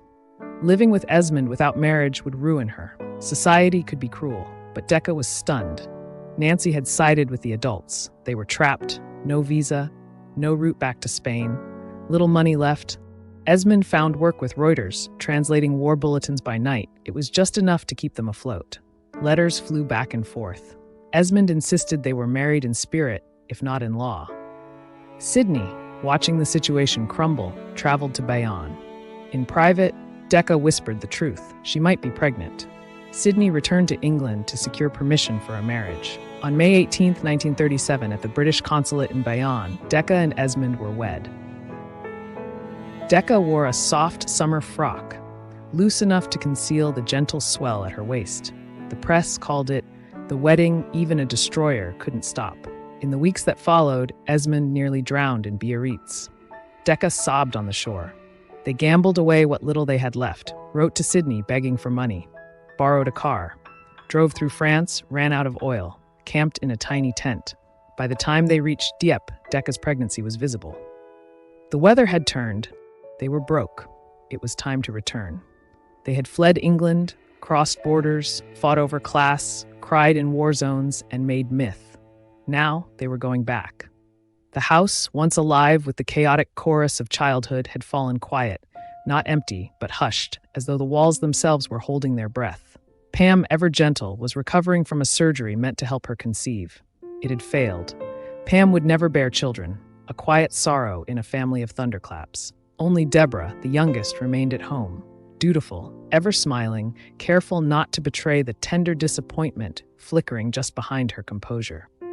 She was 17. Her birthday, which ought to have unfurled into a grand ball, was instead dimmed by the accumulating shadows of family scandal. As she prepared for her coming out, a quiet question hung in every corner. Who would want to marry into a family so openly, notoriously fractured? Sydney, ever watchful, had grown used to the weight of her daughter's choices, public, impulsive, defiant. "Whenever I see Pierre's daughter in the headlines," she sighed once, barely above a whisper, "I know one of you children has been in trouble again." To escape the stifling atmosphere, Sydney whisked Debo abroad. They drifted through a Europe tilting toward war, Venice's shimmering canals, the faded imperial hush of Vienna, and finally, Munich. Unity welcomed them like royalty. There were armfuls of flowers, formal dinners, even tea with Hitler himself, a surreal, dreamlike moment that left Debo dazed. She was captivated by the spectacle, but too young to understand the historical weight pressing in on the room. Sydney, breathless, later wrote to Deca, "Hitler has such wonderful manners. He is so easy to be with. He asked after you. Isn't that something extraordinary?" Deca and Esmond were horrified. They had always known Unity's obsession with Hitler had taken root. But this was worship. Unity had begun to see her name as prophecy, that she, Unity Mitford, was destined to fuse England and Germany in brotherhood. She wrote to Churchill, met with the British ambassador, tried to broker peace. She dined at his side, rode in his private train, sat in quiet salons while he dictated history. She signed her name in the German way with a swastika underneath and pinned a gold swastika to her breast, as proud as any medal. The rumors followed. Was she his mistress? Diana, ever pragmatic, thought not. Hitler, she believed, was uninterested in sex. "She'd make a good wife for any German," he once said, "but I could never marry a foreigner." That Unity loved him, truly, completely. No one doubted. Back in London, Debo had her debut. "They're exactly as you said," she wrote to Deca, deadpan. "Perfectly killing." The entire family, except Deca, attended the coronation of George VI. Unity and Tom rode in a Royal Navy escort. At her first ball, Debo curtsied before the king and queen. "He looks so much happier," Debo observed. "She looks more serious." By October 1937, Deca and Esmond had settled into 41 Rotherhithe Street, a crooked little house jammed between soot-blackened warehouses along the Thames. This was no society address. It was fog and mildew and the stench of the docks. Esmond took a job writing radio ads for £5 a week. Deca joined a market research firm, traveling with working women, sharing beds in cold rooms. They gate-crashed upper-class parties, pocketed cigars or ashtrays, and once Esmond caught Deca reaching for a curtain she fancied for their sitting room. Then came Esmond's casino scheme. He bought a roulette wheel, and their flat became a smoky, laughing little den of risk. Brian Guinness, Diana's ex-husband, came to play, a guest from their old world. He tried to lose politely, to help them, but luck betrayed him. He won, again and again. In the end, he stayed until dawn, finally managing a modest loss. "It was fortunate," he said later, "that they didn't take up croupiering professionally." Debo visited once. The fire smoked, the bath wouldn't drain, the smell of fish clung to everything. But she said nothing. They were in love, and they asked no one for approval. Then came the baby. Julia was born on December 20th, premature, delicate, impossibly small, but alive. For a while, the cramped flat softened. They took turns holding her, singing lullabies into the dusk. Their world, bruised and makeshift, felt, for once, whole. But then came the measles. Deca took her to be inoculated, but the nurse, misinformed, confident, assured her that breastfed babies couldn't catch it. Deca had never been breastfed. She herself had never been vaccinated. Within days, both mother and child fell ill. Nurses tended them around the clock. Deca recovered. Julia did not. She died in an oxygen tent, no one able to hold her. The nurse handed Deca a brown paper bag with Julia's tiny clothes. No words, no flowers, just silence. They were shattered. Like people battered into semi-consciousness in a street fight, Deca wrote. The grief came like a wave and never stopped coming. Worse still, some in society relished the tragedy. The sisters still met, cautiously, briefly. The lunches were quieter now, the silences longer. Unity and Deca exchanged a few furtive words behind Esmond's back. He, committed to the cause, loathed any contact with the Nazi sister. Debo, ever loyal, ever diplomatic, refused to choose. She remained the gentle tether among them.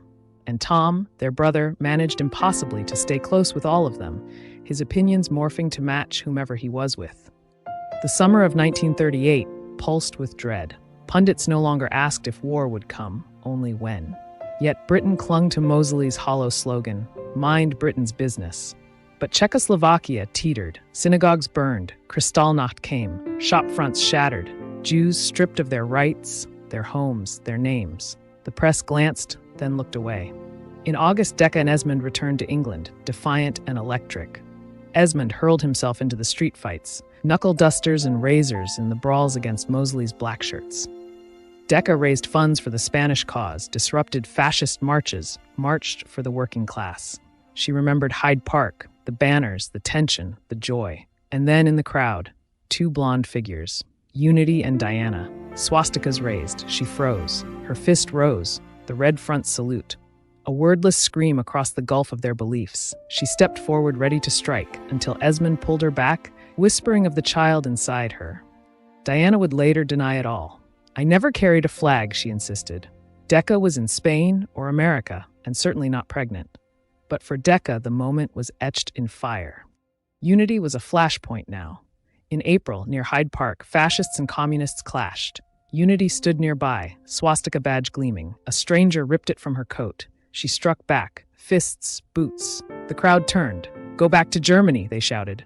"Duck her." A bookseller and a policeman shielded her, taking blows and stones, dragging her to a bus. The press devoured it. Hitler's Nordic beauty beaten by London mob. Unity, delighted, claimed she wasn't frightened, only thrilled. Hate mail poured in. She read every word. Hearing of the assault, Hitler gifted her 2 new swastika pins, engraved with his name. Then, Unity Mitford, detained in Prague. In a city bristling with war, she'd flaunted her gold swastika, her stride defiant. The British consulate called it provocation. She was released after 48 hours, but not before cameras and notebooks were confiscated. Hitler later replaced her Leica, the cost equivalent to 10 weeks of English wages. They called each other wolf and child. They exchanged gifts, a framed photo, a Christmas tree, the chicken's mess ring once given to Pam. They shared private jokes. Once, when she mocked Mussolini, Hitler caught her eye and giggled uncontrollably. His inner circle, accustomed to stiffness and fear, watched in astonishment. Biographers would later say it was the closest thing to uncomplicated joy he ever displayed. She traveled with him on a tour of the nation in Bayreuth. Feverish and weak, she collapsed with pneumonia. Hitler sent his personal physician, covered the medical bills, and filled her room with flowers. Sidney flew out, horrified by the injections. 10 days later, David arrived and was shocked to learn the bills were already paid. To Unity, this was everything. "Favre really does adore him," she wrote Diana, "in the way we do." At the Grand Hotel, a guest remembered them. Lady Redesdale quietly sewing, Lord Redesdale lost, as though he were at a rather awkward house party where no one spoke English. Unity, still recovering, joined them at the Nuremberg rally. Asked about war, Unity answered breezily, "The Führer doesn't want his new buildings bombed." But war was coming. Back in England, Deca was hiding something. She was pregnant again, and terrified. Estranged from her family, she turned to a bohemian friend who gave her an address. A room in the East End, a woman who didn't ask questions. The method was crude, a soap injection, excruciating. Before she left, the woman's final warning, "If you get sick, don't call a doctor, because if you die, I'll swing." As if she died, the woman would get the death penalty. The experience seared her. Years later, it would become the bedrock of her activism, a quiet fury driving her lifelong campaign for reproductive rights. Meanwhile, Diana, also pregnant, rested at Wootton, too far along for Nuremberg. Diana gave birth to her 3rd child, Alexander, in November 1938. From her bed, she gazed across the black November Thames toward the snow-laced wharves beyond Parliament. With the birth came revelation. Her secret marriage to Mosley, long hidden, now exploded across front pages. Headlines shrieked, "Hitler was Mosley's best man," dragging up old ghosts. Her divorce, Deca's elopement, Unity's Führer worship.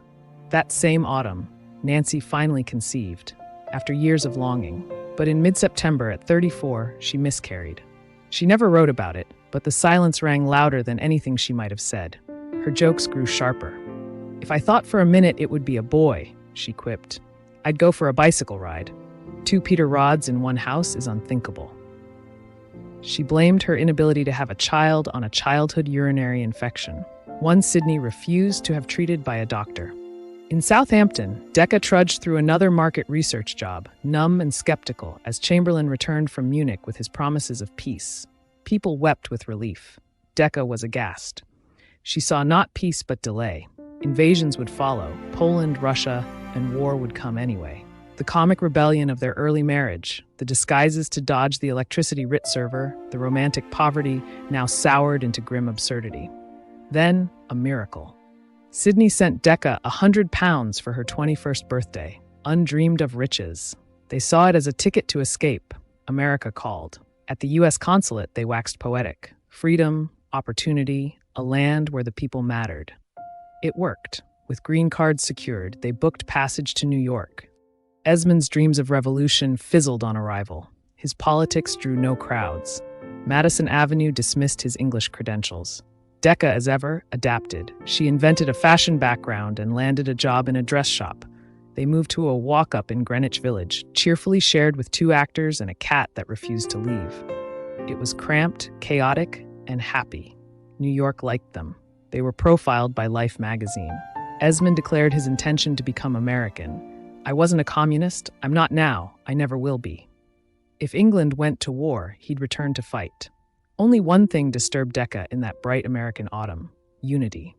She had denounced her entire family, Nancy the reactionary, Pam the conservative, even Debo. But Unity, the worst of them all, Unity, who adored Hitler, still held a special place. "Although I hated everything she stood for," Deca admitted, "she was easily my favorite sister." Unity, meanwhile, was not silent. In the Daily Mirror, she declared her vision: England and Germany, twin empires in harmony. Racial theory, she wrote, was the cornerstone of Nazi belief. The future, she claimed, stood or fell with the Nordic race. In Munich, Hitler gave her an apartment. "We found the perfect one," she told Diana. "It belongs to a Jewish couple. They're going abroad." Her tone was light, casual. Unity understood the streets of Munich. She had watched Jews crawl through gutters, been amused by it. She once misdirected an elderly Jewish woman at a train station and told friends how funny it was.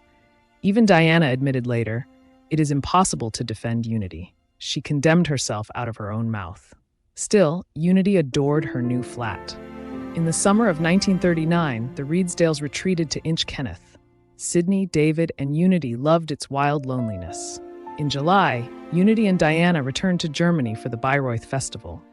During lunch, Hitler said war with England was now inevitable. Diana insisted Mosley would campaign for peace. Hitler warned her, he will be shot. Later, in conversation, Unity informed him there were only 3 anti-aircraft guns in London. Diana, present, stared at her in disbelief. Unity told Debo, Diana, Tom, and Deca, if war came, she would unalive herself. She even wrote it in her notebook, in Bootelish, the secret language her and Deca shared. The British consulate warned her to leave. She refused. "I have better protection in Hitler," she said. Food ran short. Friends withdrew. Hitler sent supplies. She grew anxious. She repeated it to anyone who would listen. If war came, she would unalive herself. On August 22nd, she rejoiced at the Nazi-Soviet pact. "This makes Germany so strong. England won't dare." But within days, she sensed what was coming. She had not seen Hitler in nearly 3 weeks. "I wish he would come," she whispered. Borders closed. 2 final letters slipped through from England. Emergency money, hurried words. Unity replied, "If anything happened, Diana must tell the truth." Her greatest fear was that she would never see Hitler again. David, once amused by Hitler, now called the Germans the beastly Hun. Sydney remained fiercely loyal to the Reich she believed had rescued Germany from ruin. She still admired Hitler. "The marvelous things he's done," she insisted, "put England's government to shame." She blamed Churchill for dragging the country toward war. Debo, still at home, felt it all closing in. The rift between her parents, the quiet grief over Unity, the lingering ache of Deca's exile. Only Pam stood apart, far away, rarely seen, rarely heard. Even Nancy was no longer watching from the sidelines. In the spring of 1939, she traveled to Perpignan to join Prod, who was volunteering near the Spanish border. 500,000 refugees had poured over the Pyrenees, women near childbirth, children under 2, all herded into makeshift camps. Nancy was appalled. "If you could have a look," she wrote to Sydney, "at some of the less agreeable results of fascism, I think you would be less anxious for the swastika to become a flag on which the sun never sets." She worked 10-hour days. She sorted blankets. She helped families find passage to Morocco or Mexico. One ship finally docked, allowing fathers to rejoin wives and children. "I never cried so much in my life," she said. When she returned to England, she was no longer observant. She was a soldier, and yet her hatred remained precise. "There isn't a pin to put between Nazis and Bolsheviks," she wrote that autumn. "If one is a Jew, one prefers one. If an aristocrat, the other. That's all as far as I can see." September 2nd. War loomed. Unity Mitford made a final phone call. She told a friend she was going to unalive herself. Her efforts to stop war between England and Germany had failed. Her voice was calm. Her words final. The line went dead. The next morning, war was declared. Unity walked home through Munich. She wrote a farewell to her parents. "This is to say goodbye. I send my best love to you all, and particularly to my Bude." Then, the errands. She visited Gauleiter Wagner's office to confirm she would not be interned. She paid bills. She gave her remaining money to a singing teacher's wife, along with her apartment keys. She returned to Wagner's office and handed over a sealed envelope. Inside were her goodbye note, a letter to Hitler, and 2 cherished objects, his signed photograph and her swastika badge. Then she vanished. In the Englischer Garten, a quiet park she had once strolled with joy, Unity sat beneath the trees and pulled a pearl-handled pistol from her handbag. A woman walking nearby saw her pass, then heard the shot. Her son caught Unity as she fell. A Luftwaffe car arrived quickly. Unity was alive, but in a coma. The bullet had passed through her skull and lodged at the back. It was a miracle. Hitler came to the hospital on September 10th. He stood beside her, silent. 10 days later, she woke. Her eyes were unfocused. She could barely speak. Flowers surrounded her, dozens, all from Hitler's inner circle. She managed a few words on the phone. Hitler called again in November. They spoke briefly. She said she hoped to return to Munich soon. She never would. The doctors were shaken. Her speech was slurred, her body partially paralyzed. The beauty was gone, her face swollen, her eyes vacant. Hitler paid the bills. The story was buried by German media. Unity's name disappeared from the press. In England, no one knew. Sydney, David, Debo, and Nancy were on Inch Kenneth when the war broke. Driving to the ferry, Nancy made a rude remark about Hitler. Sydney stopped the car. "Shut up or get out and walk," she snapped. Nancy went quiet. She could see her mother was unraveling. Rumors came first, dark and unconfirmed. Nancy wrote, bitterly, of Unity being held in a concentration camp for Czech women. Poetic justice, she called it. Then, a flicker of hope. A contact in Budapest claimed Unity was alive. Sydney and Debo returned to London, now unrecognizable. Blacked-out windows, sandbags, uniforms everywhere. Despite every effort, they found no trace. Sydney's letters to Deca were tinged with worry and loss. Her furniture had burned in a warehouse fire, but she barely mentioned it. "Things don't matter much," she wrote, "when one thinks of the terrible world conflagration." Nancy, now militant, clashed openly with her mother. Debo found comfort in the wild nightlife of wartime London, dancing with cannon fodder at the Ritz, while barrage balloons floated above the rooftops. Across the ocean, Deca and Esmond lived in the glow of their last normal days. Esmond sold silk stockings door to door, charming American housewives. On weekends, they stayed in grand homes, telling stories of Deca's strange aristocratic childhood. Guests listened, rapt. Debo, quietly, had become engaged to Andrew Cavendish. They didn't ask permission. They knew they'd be told they were too young. They decided to wait. And then, a headline. "The girl who loved Hitler is dead." Christmas approached, heavy with war. Then, on Christmas Eve, the phone rang. Sydney answered. "When are you coming to get me?" Unity asked. Her voice was fragile, but it was there. It was the only gift that mattered. The phone call from Switzerland was brief. Unity's voice, calm and deliberate, gave little away. But beneath the even tone, Sydney recognized the truth. Her daughter was gravely ill. Hitler had arranged everything. A specially equipped ambulance train brought Unity to Bern. Over Christmas, David secured travel papers, and on December 27th, Sydney and Debo began their journey across a cold, war-shadowed Europe, sleepless, stranded, and shaken by the growing dread of what they might find. At the clinic, Unity lay skeletal and still. She had lost more than 30 pounds. Her hair was matted and cropped short. Her skin was yellowed, and her blue eyes looked impossibly large in her gaunt face. She was completely changed, Debo recalled, like someone who had suffered a stroke. Her speech faltered. Sugar became chocolate. Salt became tea. Recognition flickered, but her memory was jagged and uncertain.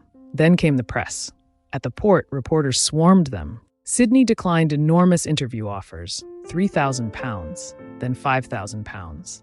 At Folkestone, David met them at the dock with an ambulance. Flashbulbs burst as Unity was carried down the gangway. Reporters shouted questions. David, ignoring them, rushed forward and kissed her. Inside the hotel, the lobby was flooded with lights, photographers, and shouting men. When asked if she was glad to be home, Unity whispered, "I'm very glad to be in England, even if I'm not on your side." Newsreel cameras captured her confusion. Working-class audiences hissed and jeered. The girl who loved Hitler had returned. For weeks, the family's cottage needed police protection. Doctors in Oxford confirmed what Germany had already discovered. There was little that could be done. "Only time can help now," they said gently. Unity's speech improved slowly, her memory uneven. "I thought you all hated me," she told Nancy, "but I don't remember why." Then carefully, "Am I mad?" Nancy, tender for once, replied, "Of course you are, darling stony heart, but then you always were." Unity continued writing to Deca, letters filled with shaky, childish handwriting, always asking for my bood. But the quiet in the family was only temporary. Sydney and David had reached their breaking point. David, who had once admired Hitler's Germany, now considered him a menace. His fury blazed hotter than Nancy had ever seen. Sydney clung to her earlier convictions. "When the Germans win," she told him, "you'll see, everything will be wonderful." David had wanted to take Unity to Inchkenneth, where no reporters could find her. But the island was now a protected zone. Authorities denied permits, partly, David believed, because of Sydney's openly pro-Nazi remarks. He blamed her. She refused to accept Unity's true condition. Their marriage collapsed. David, aged 62, retreated to Inchkenneth alone. His health declined, his sight dimmed. Once known for his temper, he now spent hours in silence, broken only by the occasional letter. Back at Swinbrook, Sydney cared for Unity with unrelenting devotion. Each day brought the same rituals, washing bed linens, chasing after her wandering daughter, shielding her from what the newspapers were saying. Unity talked constantly of Christian Science and asked again and again for news of Hitler. Her attention span was fleeting, her innocence oddly radiant. "That old insouciance has rather gone," Sydney admitted. "She is so much more affectionate and sweet." Across the Atlantic, Deca was fighting her own battle. Reporters offered thousands for Unity's story. Deca refused. "I could never sell her," she told Sydney. It didn't matter. The stories ran anyway, linking her to Churchill, to mansions, to myth. Meanwhile, in Miami, she sold costume jewelry.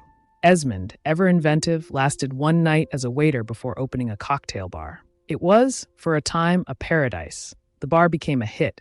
Deca quizzed patrons about politics while mixing drinks. It was an enormously happy time, she later wrote. On the beach, beneath the palms, they lived like two people who had outrun history. But history was catching up. In May 1940, the phony war ended. Germany invaded the Low Countries. France began to fall. Esmond's father died. His brother Giles was missing at Dunkirk. A letter came from his Aunt Nellie, quoting Churchill, "If Britain lives 1,000 years, this will be her finest hour." Esmond enlisted with the Canadian Royal Air Force. "No doubt," he joked, "I'll be commanded by one of your ghastly relations." Deca didn't laugh. She was hiding something. She had made up her mind. She would get pregnant before he left. Within weeks, she was. She kept the news to herself. Working in a dress shop, she wore a corset until she fainted. Her thickening waist was a silent clock. They wrote each other constantly. Their letters were sharp, tender, and full of absurdities. "Missing you," Esmond wrote, "is a prolonged, dull kind of stomach ache." He applied for a commission. His family pulled strings with Beaverbrook and Churchill. Despite childhood surgery that should have barred him from flight, he was cleared to train as a navigator. In April 1940, Diana gave birth to her fourth child, Max. The German radio project had collapsed, and Mosley, having poured £100,000 into his British Union of Fascists, was now politically ruined. He survived only on family trusts, guarded jealously by his late wife's sisters. Even after war was declared, he urged for peace through negotiation. Only in May, weeks after Max's birth, did he offer the BUF's services to the government, pledging to fight an invasion. He tried to rejoin his regiment. It made no difference. To the public, he remained England's most hated man. Diana would later tell her stepson, "My relationship with Hitler ruined my life, and I think it ruined your father's." On May 23rd, as they arrived at their flat in Dolphin Square, plainclothes officers were waiting. Mosley was arrested under emergency powers. No charge, no trial. Then, in late June, Diana too was detained. Her own family had helped to make the case. Nancy informed the Home Office of Diana's frequent trips to Germany, calling her a dangerous person. MI5 described Diana as sinister and the principal link between Hitler and the BUF. Diana, still breastfeeding, left her 11-week-old son with a nurse and was taken to Holloway Prison. She was placed in a dark basement cell, the floor damp, the mattress thin. The window was sandbagged. Cold, in pain, and unable to sleep, she struggled to eat. The guards made life harder still. A sewer burst beneath the prison. For days, the floor was awash with urine. Water for washing ran out. Food poisoning swept the prison. Convicted criminals were evacuated, but not Diana. The women deemed dangerous remained. The air raids began. "It was a hell of noise and apprehension," she said. Locked in at night, they waited for bombs that sometimes came. Later, she was moved to a bare, dry cell. There, she waited and hoped. Pam took in the children at Rignell. Later, Sydney arranged for them to board at Swinbrook. Sydney came weekly, traveling across war-torn England for 15-minute visits. Diana, cold and sore, sometimes broke down, yet she endured. Mosley's letters were her only warmth. When they were delayed, she collapsed into despair. But she found resilience, too. She became a kind of leader among the women, making them laugh, voicing their complaints, listening. A German inmate played Beethoven on a gramophone. Diana called it heaven. Nancy remained unapologetic. She referred to Diana as Mrs. Quisling. Though she loved her sister, they had spoken little since Whigs on the Green, and Nancy had come to believe Diana deserved punishment. The Blitz began. Nancy's London home was a constant target. 10 hours, she wrote, is too long of concentrated noise and terror in a house alone. The screaming bombs simply make your flesh creep. She adapted. She took first aid courses. She cared for evacuees, helped the bombed out, and patched up wounds. That winter, David joined her in London. They opened Rutland Gate to Jewish refugee families. Then Sydney arrived. Her cottage had been damaged in a raid. She was horrified by the unkempt house, the Jewish guests. If she had all the money in the world, Nancy wrote, she would not ever live in the house after the Jews have had it. Sydney's own letters, however, told a different story, of sorrow for the displaced. All of Nancy's writings contain a hidden knife, she once said. The rift between mother and daughter deepened. Nancy, exhausted by her father's presence and Prod's endless affairs, saw the war as a collapse of all her defenses. Nancy found something unexpected. The War Office, needing someone with charm and access, asked her to infiltrate the Free French Officers Club. She met André Roy, glamorous free frog. They began a light affair. After years of enduring Prod's infidelities, Nancy came into her own again, shimmering and witty in the ruins of society. The war touched each of them. Love threaded its way through the wreckage. Debo, now planning for her wedding with Andrew Cavendish, wrote to Diana, "It will be vile not having you to go shopping with, only we're so poor I shan't have much of a trousseau." At the same time, a different love story was breaking. Kit Kennedy, daughter of the U.S. ambassador, had fallen for Andrew's older brother, Billy. It was a Romeo and Juliet affair, the Protestant Cavendishes versus the Catholic Kennedys. The family wouldn't approve. Heartbroken, Kit returned to America. She would return one day, but not yet. Life at Swinbrook was far from peaceful. Unity, regaining strength, became erratic. Debo bore the brunt. "She absolutely hates me," Debo wrote. "She never laughs. She's lost her sense of humor." Unity screamed when Debo moved anything in the sitting room.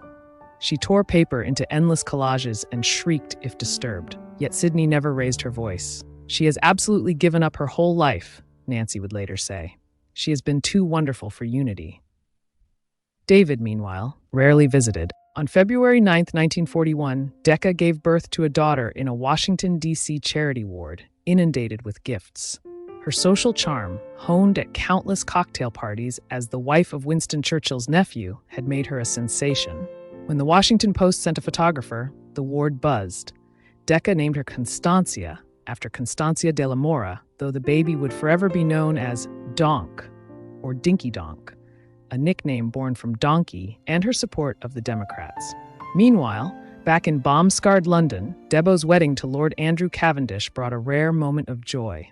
Their home, 26 Rutland Gate, stood battered, windows blown out but still habitable. Sydney, ever resourceful, made curtains from wallpaper and orchestrated a grand reception despite the chaos. David, walking Debo down the aisle in his old army greatcoat, looked grim and wretched, described by a guest as a broken man. Telegrams poured in from Diana, from prison, Deca, and the Kennedys. The wedding, covered in surprising detail by newspapers, raised eyebrows. Journalists noted Unity's seemingly quite normal appearance, questioning why she, unlike Diana, wasn't imprisoned. But the Home Secretary said that her condition precluded her detention. By 1941, Unity had made a recovery of sorts, taking buses into Oxford and even attempting driving lessons, though her habit of rejoining queues for extra food at British restaurants caused disapproval. As Esmond prepared for final training in Canada, Deca took baby Dinky to Hamilton, near Toronto, savoring their last weeks together. Before shipping out for England, Esmond matter-of-factly dismissed fears of flying raids over Germany. "I have no doubt at all," he told friends, "that I will survive this war, whether shot down or not." Debo, now Lady Andrew Cavendish, found herself pregnant and sick, though she joked it was work of national importance. She struggled with Unity's continued presence at Swinbrook, lamenting her difficult temperament. Meanwhile, Esmond cabled Deca from England, assuring her of his safe arrival amidst the Atlantic's U-boat perils. Deca, too, was pregnant again. She sent Esmond the happy news, and that she had a good chance of getting a Lend-Lease bomber to fly her to England. But before his reply reached her, Deca miscarried, shelving her plans to fly home. Knowing the dangers her husband faced, she tried to put on a brave face. "I don't mind a bit about losing the baby anymore, and I hope you don't mind. What matters is we have Donk and we will be together." Esmond's letters revealed the brutal fatigue of nightly operations over Europe. 6 members of Esmond's squadron were killed in 1 month. Twice, he spent entire days searching the North Sea for survivors. He sank into a depression. When Deca wrote of putting her name down for a boat to England, his initial mild discouragement vanished. "I wish tremendously that I'd taken a different line right away," he wrote, confessing his desperate longing to be with her, more than anything in the world. 4 of his closest friends had died, leaving him with a cruel blow from something against which it is impossible to strike back. It is so huge and powerful, and at the same time so vague and shadowy. He stressed the agonizing wait for news of the missing, yet defiantly vowed to escape if ever captured, adding, "I'm equally sure the need will never arise." On December 1st, full of joyous anticipation, she cabled him, "Leaving Friday, so terrifically excited, darling. I will bring Donk. She longs to see her father. How shall I contact you? Journey will be very comfortable." The very next day, December 2nd, the telegram arrived from the War Office. Esmond was missing. The shock was dreadful. His last letter, just days before, had been an uncharacteristic message hinting at not giving up hope if he went missing. In her distress, it felt like a premonition. Deca refused to go to England, convinced Esmond was still alive. She would have sensed his death, she insisted, believing he was picked up by a trawler or even a German submarine. Deca frantically cabled Sydney, desperate for news of Esmond. Days later, a letter from his commanding officer arrived, delivering a devastating blow. Esmond's aircraft, navigating to Hamburg, had failed to return. Radio contact placed them 110 miles east of the Yorkshire coast, well out in the North Sea. The CO admitted there was little or no chance of their survival. Yet, this chilling official report did not shake Deca's conviction. She knew Esmond was alive, a prisoner of war, that he would escape or find a way to reach her. His final letter, just days before he went missing, had hinted at not losing hope if he was reported gone, a premonition, she felt, that solidified her resolute belief. On December 7th, Japan attacked Pearl Harbor, drawing Britain and the USA into war. Days later, Germany and Italy declared war on the USA. Churchill immediately set off for Washington to meet President Roosevelt. Upon arrival, Churchill contacted Deca. He knew Esmond was missing. On Christmas morning, 2 Secret Service men arrived at her house, inviting Deca to join Churchill at church and then the White House. She brought 10-month-old Dinky, fair and chubby in a white wool suit. Churchill, like some extravagant peacock in his bright silk dressing gown, met them in bed, working on a speech. He was affectionate and sympathetic about Esmond, having already made inquiries. Churchill delivered the stark truth. There was not the slightest chance Esmond had been taken prisoner. He recounted the final, harrowing details: low oil pressure, a desperate give bearings immediately message, an SOS, then silence over the cold North Sea. Search efforts failed due to thick fog. Churchill was quite sure that Esmond had drowned, emphasizing that survival in the November North Sea was impossible beyond 20 minutes. Deca was devastated. Churchill, deeply affected, tried to comfort her by speaking of her family. But when he mentioned Diana and his efforts to improve her prison conditions, Deca exploded. A sudden, uncontrollable anger seized her. She saw Diana being pampered by servants while Diana's precious friends had just killed Esmond. She exclaimed that Diana should be put up against a wall and shot. As she left, he presented her with an envelope containing $500. Though kind, Deca eventually regarded it as blood money and donated it to a Communist Party fund. Back in England, Sidney faced her own trials. Debo's baby, a son, was stillborn, plunging her into deep depression. Unity was sent away so Debo could find solace at the cottage. It was tragic for Sidney that her daughters seemed at odds with each other. Nancy, too, faced a crisis. Her lively affair with Andre Roy resulted in an ectopic pregnancy, her fallopian tubes removed, leaving her infertile. While Prod's parents were unsympathetic, Sidney was wonderful, offering comfort amidst their own family's woes. Friendly relations between Nancy and Diana had reestablished, and Nancy often hosted Diana's elder sons. In March 1942, Nancy took a job managing Haywood Hill's bookshop. She thrived amidst books, her literary knowledge put to practical use. The shop became a vibrant meeting place, Nancy's friends often roaring with laughter at her new stories. She began an autobiography, a book she initially planned to publish only after her parents' deaths, fearing to hurt them. Nancy, still unrepentant for her role in Diana's imprisonment, now found herself at a turning point. Her marriage to Prod had been over before the war, her stoicism often masking her deep hurt from his infidelities. In September 1942, Nancy met Gaston Pawlowski, the colonel, Charles de Gaulle's right-hand man in London. Pawlowski was a man of contrasts, a brilliant, charming 41-year-old diplomat, fluent in English, who embraced life's pleasures even as he served the Free French cause. He loved art, fine food, beautiful women, and clever society. Nancy found herself powerfully attracted. He charmed and flattered her, making her feel like the center of his undivided attention. Within weeks, they were lovers. For Nancy, it was a headlong, obsessive fall, echoing Diana's passion for Mosley, Deca's for Esmond. It would last her lifetime. Though he was in love with Nancy for a time, he never saw her as his only woman. Nancy, in the heady grip of intense emotion, believed she could win him completely, laughing even when he parried her declarations with a polite, "That's awfully kind of you." 8 months after they met, Pawlowski was sent to Algiers. Their affair continued through letters, resuming upon his return in June 1944. Nancy's later novel, The Pursuit of Love, immortalized this love. Pawlowski instantly recognizable as Fabrice de Sauveterre, his return bringing sun, silence, and happiness to a London that had been gray and cold in his absence. One biographer likened Nancy to Scheherazade, using her gift as a storyteller to keep her lover amused and entertained with anecdotes of her childhood and her family. Indeed, it was Pawlowski's endless delight in hearing these recollections that made Nancy recognize their potential as material for a book that would set her on a course for undreamed of fame. Meanwhile, Diana stood before the advisory committee, unrepentant, composed, and defiantly elegant. The chairman asked pointedly, "Do you still consider Hitler a friend?" Diana replied with characteristic hauteur, "As regards personal friendship, of course I do." When he pressed on, citing the Blitz, the killing of helpless people, she held his gaze. "It is frightful," she said. "That is why we have always been for peace." She grew painfully thin, unable to eat the prison food. The press, meanwhile, spun absurd tales of luxury. Mosley in a champagne haze, shirts laundered in Mayfair. In spring 1941, Churchill, perhaps influenced by Tom Mitford, approved a change. Husbands and wives detained under Rule 18b could now be held together. After 18 months apart, the Mosleys reunited inside Holloway.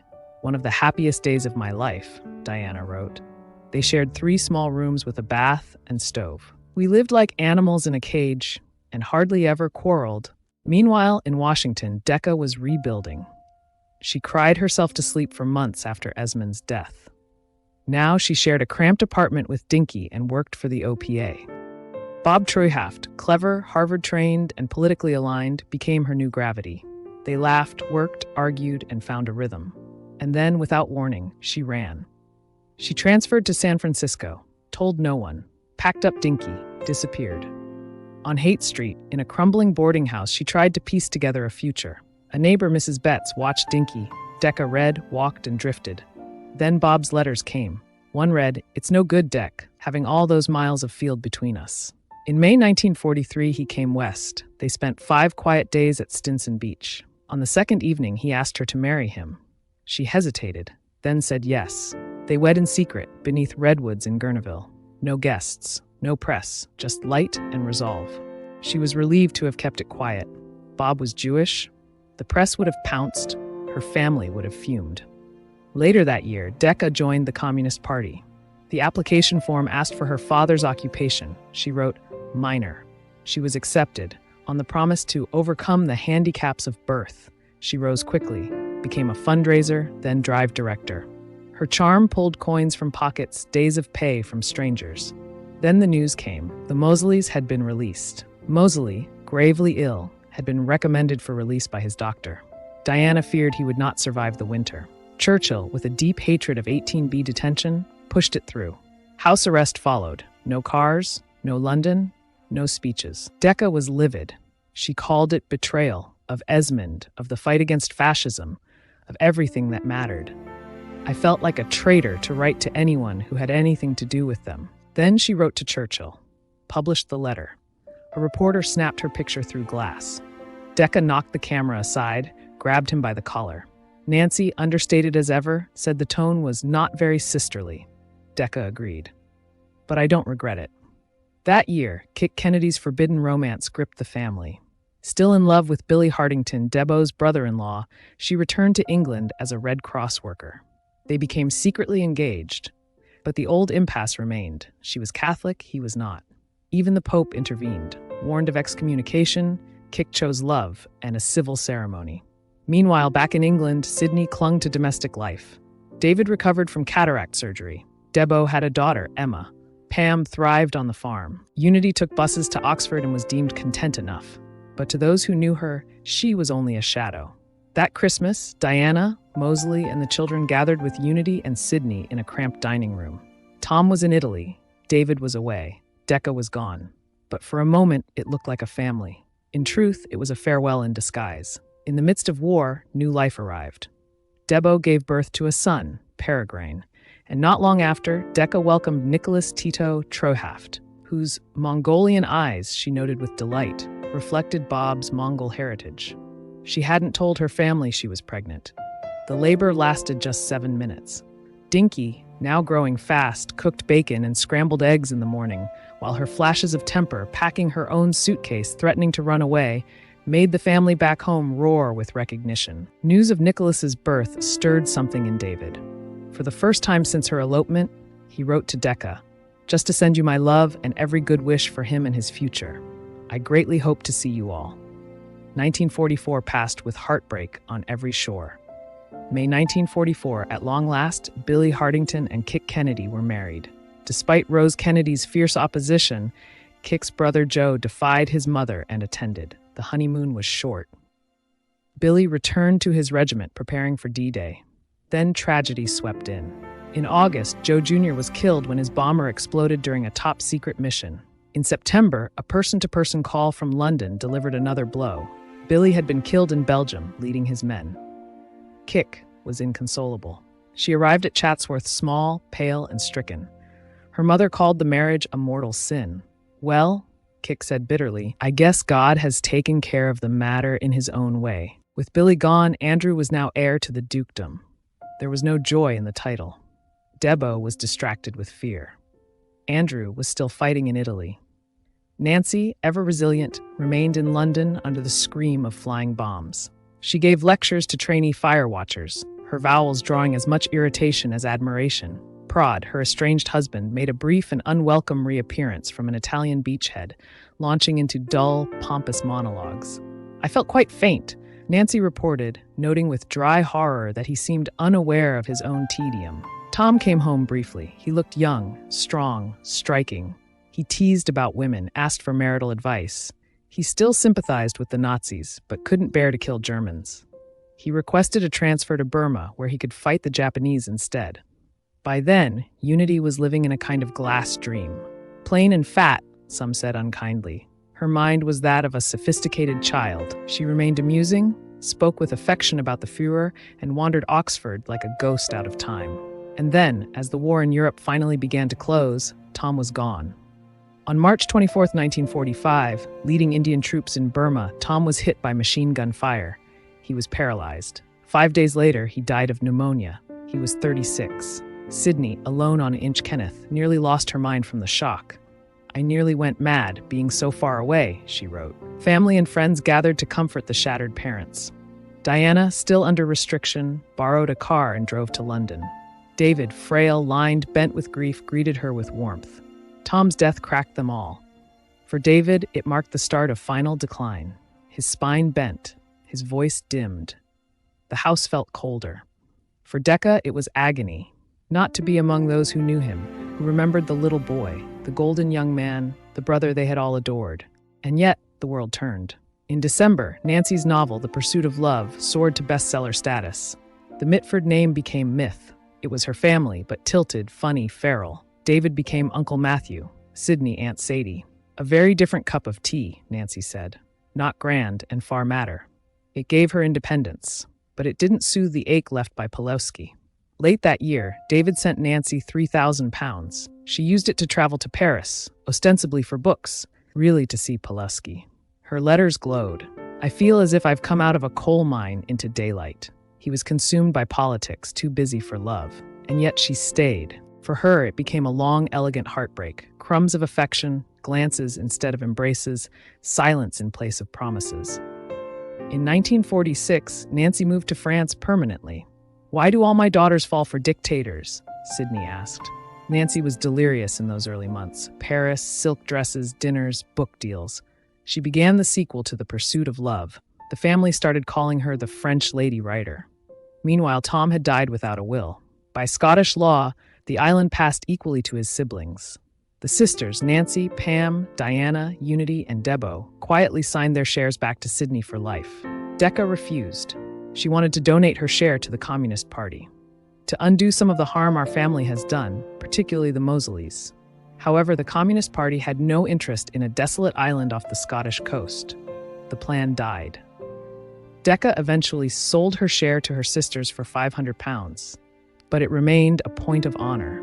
Deca excelled at fundraising for the Communist Party. She loathed housework, but ran events with elegance and edge. In October 1947, Sydney received a cable. Deca gave birth to another son, Benjamin. Soon after, a letter from Dinky arrived. "Granny, do you know that I do not have Esmond as my father now? I have a father called Bob, and I like him very much." Sydney decided to go to America. For years, Deca had painted her mother as a distant, cold shadow. Now, panic took hold. What if she hadn't changed? What if the awkwardness never broke? But Sydney stepped off the plane smiling, and Deca watched the past dissolve. Dinky broke the silence. "Granny, aren't you going to tell Deca off for running away?" The final barrier melted in the kitchen.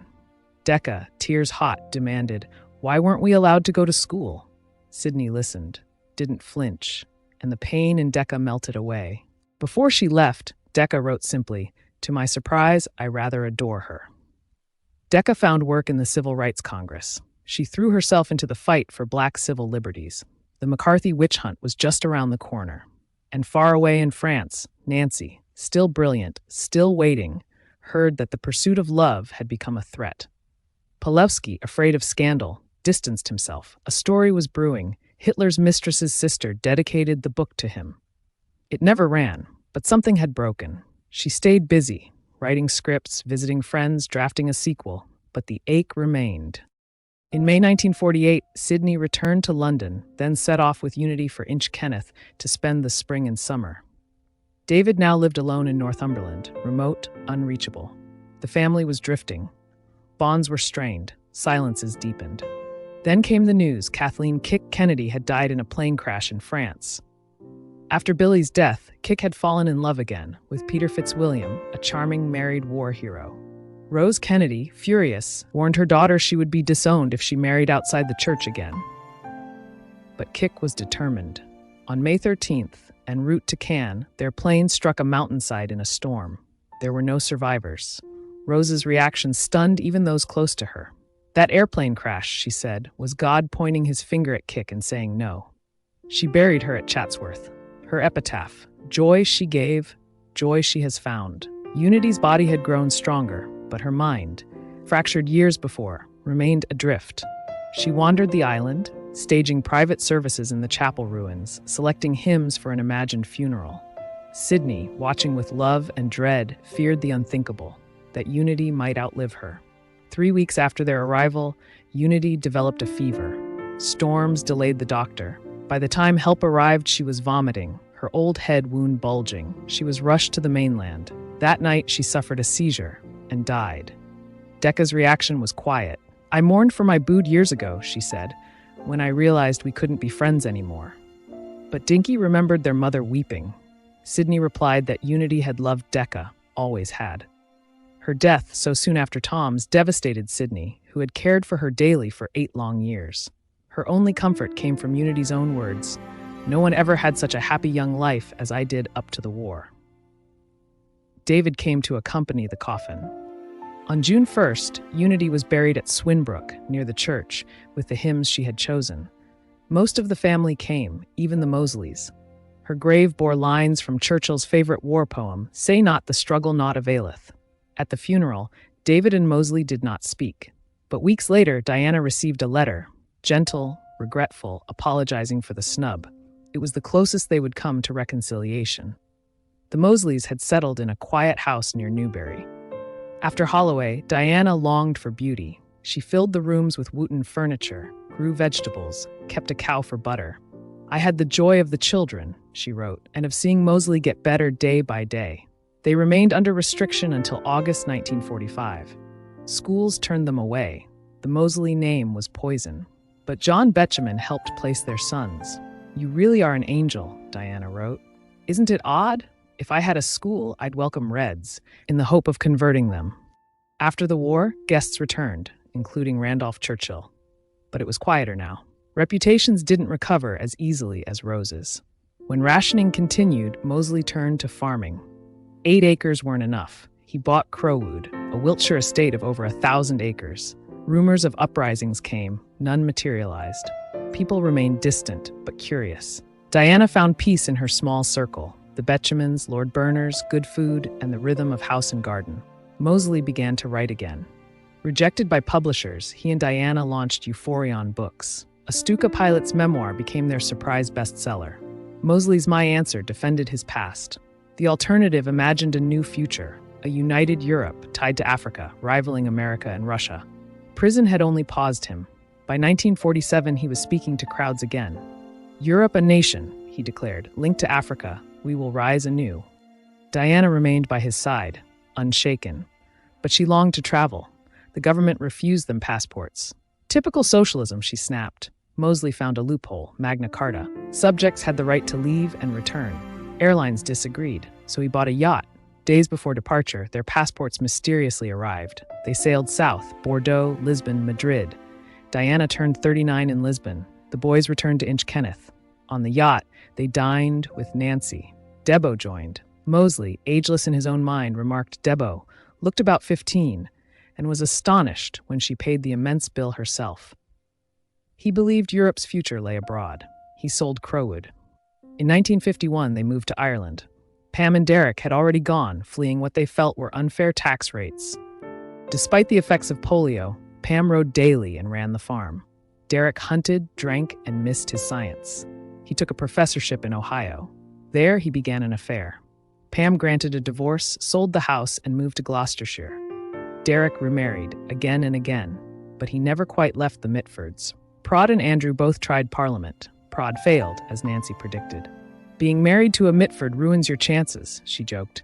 Andrew ran in Chesterfield. Twice, he lost. In 1946, the 10th Duke of Devonshire transferred Chatsworth to Andrew early, hoping to avoid Labour's death taxes. Chatsworth was a shell, wartime classrooms carved into ballrooms. It wasn't a house, Debo said. It was a barracks. But they opened it to the public at Easter 1949. Slowly, visitors began to return. Debo and Andrew traveled. The south of France, Italy, movie stars and palaces. But she always came back to Edensor. She had lost 2 babies. But Emma and Stoker were healthy. They were her joy. On November 26, 1950, the Duke died early. They now faced an 80% death duty. The estate might be lost. They didn't blink. Chatsworth became their mission. Nancy's sequel, Love in a Cold Climate, was a triumph. Sydney was proud and wary. Aunt Sadie was unmistakably herself. Nancy had found her métier, but her heart remained with Pulowski. She begged, she pleaded, she sent extravagant letters. Once in the Louvre, she saw him holding hands with a beautiful woman. She went home and considered it. When she told him, he laughed. What a coup for me. She didn't laugh, but she didn't leave either. He never stayed the night. He never gave up the others. Nancy, despite it all, stayed. I've given up everything, she told him once. My family, my friends, my country. He laughed again. A friend once said Nancy's tragedy was simple. She never came first with anyone. Not Hamish, not Prod, not Roy, not the Colonel. But even that wasn't the whole story. She had her books, she had Paris, and in the end, she had the last word. The early 50s should have been a triumphant time for Deca. Instead, they were turbulent, blistering, and often quietly devastating. Denied a passport due to her Communist Party membership, she remained rooted in Oakland, separated from the family she so often disavowed. When Debo came to visit, the thaw was warm and unexpected. Even Deca's hard-edged comrades were charmed by the Duchess in their midst. She asked Sydney to speak to Churchill about the passports. Sydney refused. Deca buried the disappointment in work. She threw herself into the Civil Rights Congress, becoming an outspoken voice in the case of Willie McGee, a black man sentenced to death in Mississippi on flimsy charges. Deca drove into the Deep South with comrades, defied threats, called the governor directly. The execution still went ahead, but something shifted. Her outrage ignited others. A match had been struck. Then came the subpoenas. The House Un-American Activities Committee turned its gaze west. Bob went underground. Deca, advised to plead the Fifth for every question, appeared in court with Dinky by her side. When the chairman sarcastically asked if she was a member of the Berkeley Tennis Club, Deca, mishearing it as Tenants Club, launched into her rehearsed refusal. The courtroom erupted in laughter. Her lawyer hissed, "Go into hiding." The pressure didn't relent. Phones were tapped. Friends were named. Bob made fiery speeches, once kicking down a DA's door. Through it all, Deca kept the house standing, kept the children clothed, kept the faith.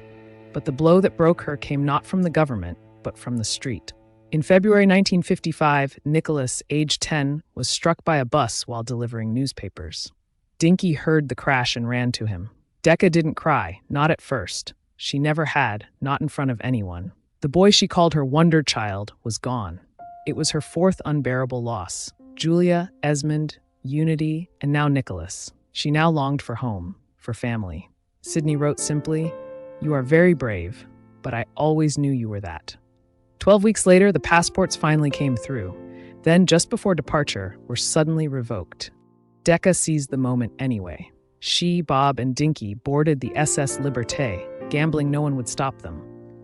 Their tickets were paid for with money from Deca's long-forgotten runaway fund. Customs waved them through. 5 days later, they stood on English soil. Sydney met them at the dock, beaming. Debo brought Emma and Stoker, and the journey to Inchkenneth began. Sydney behind the wheel of her ancient Morris, honking through Mull's Hills.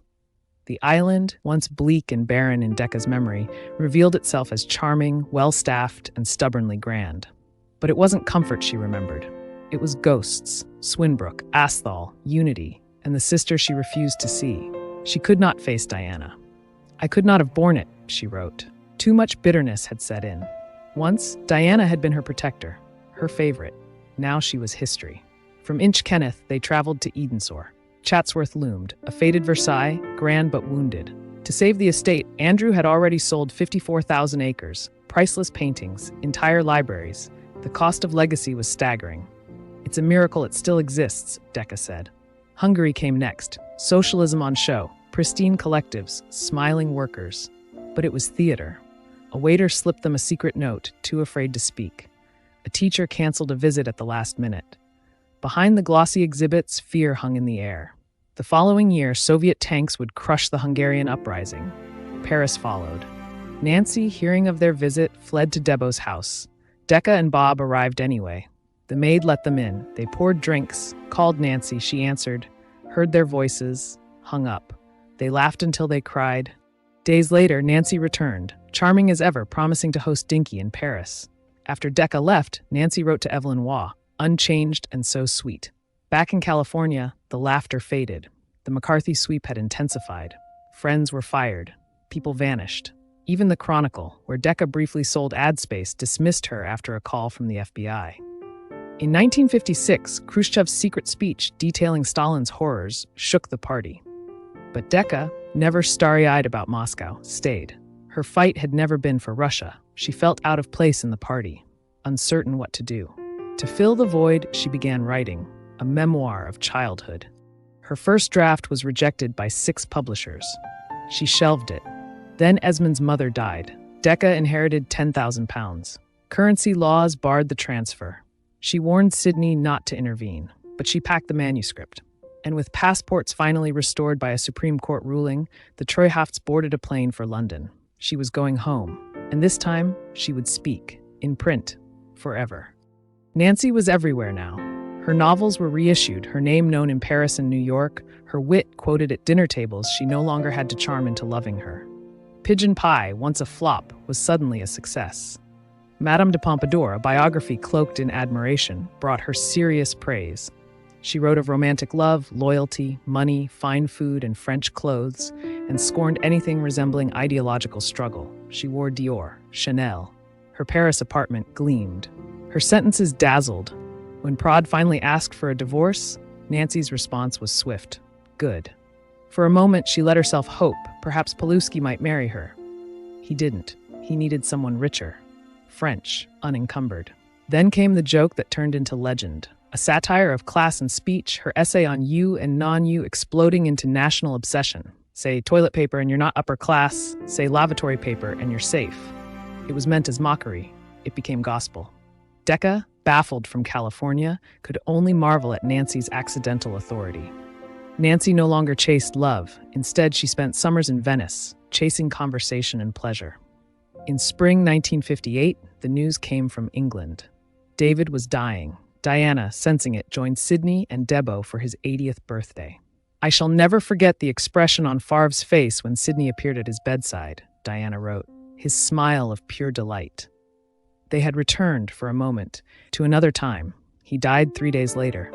Cremated, his ashes buried at Swinbrook with his favorite hymns. Nancy confessed to fountains of tears. Diana mourned the Favre of long ago. Deca received a kind letter, but when she learned she was excluded from his will, she didn't reply. David had feared she'd give the money to the Bolsheviks. It had been decades, but even in death, he still couldn't let her in. Diana's life in these years mirrored Nancy's, but in reverse.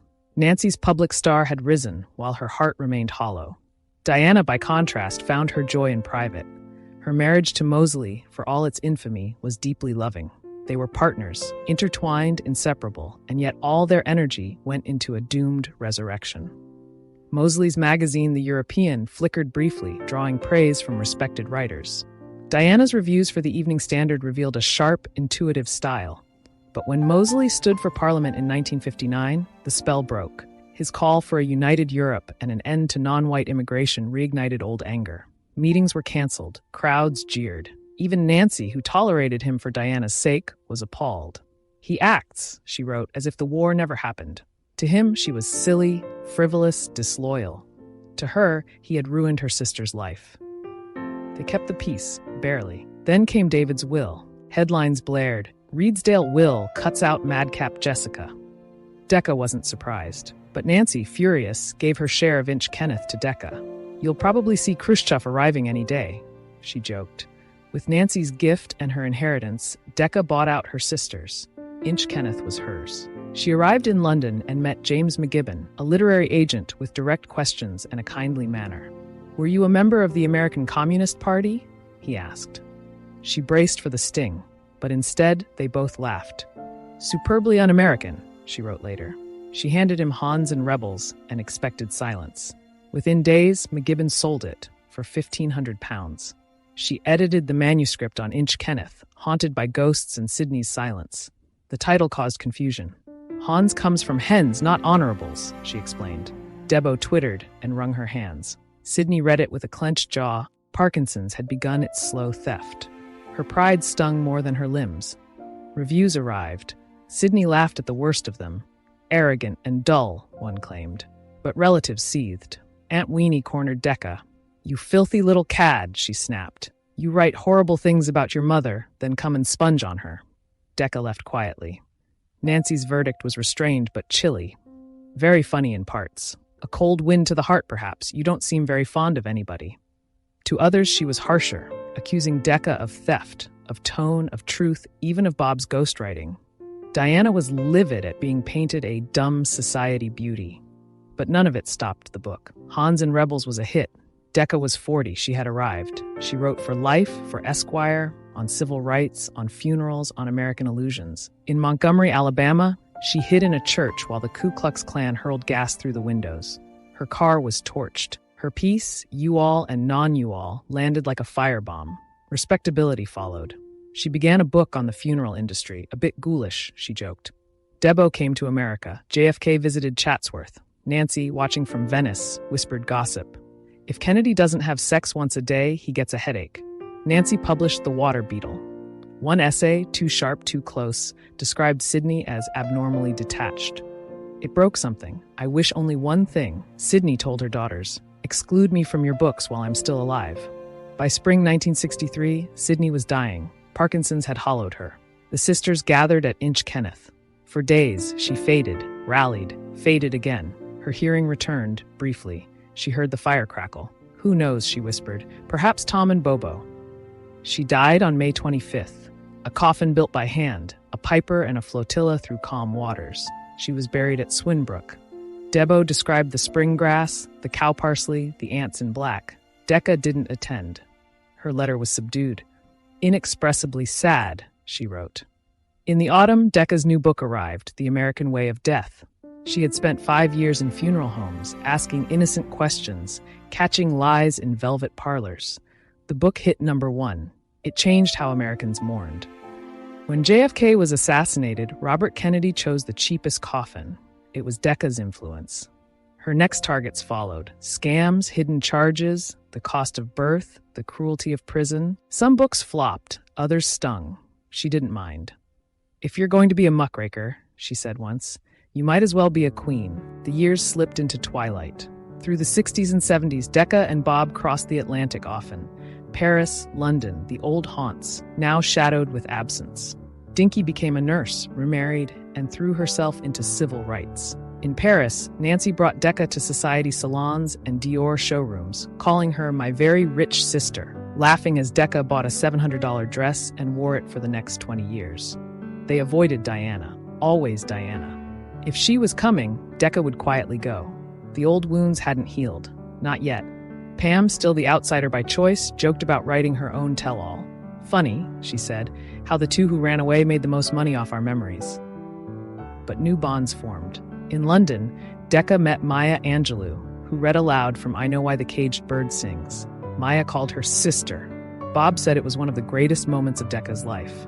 Still, Nancy was the axis. Her garden in Versailles was her kingdom now.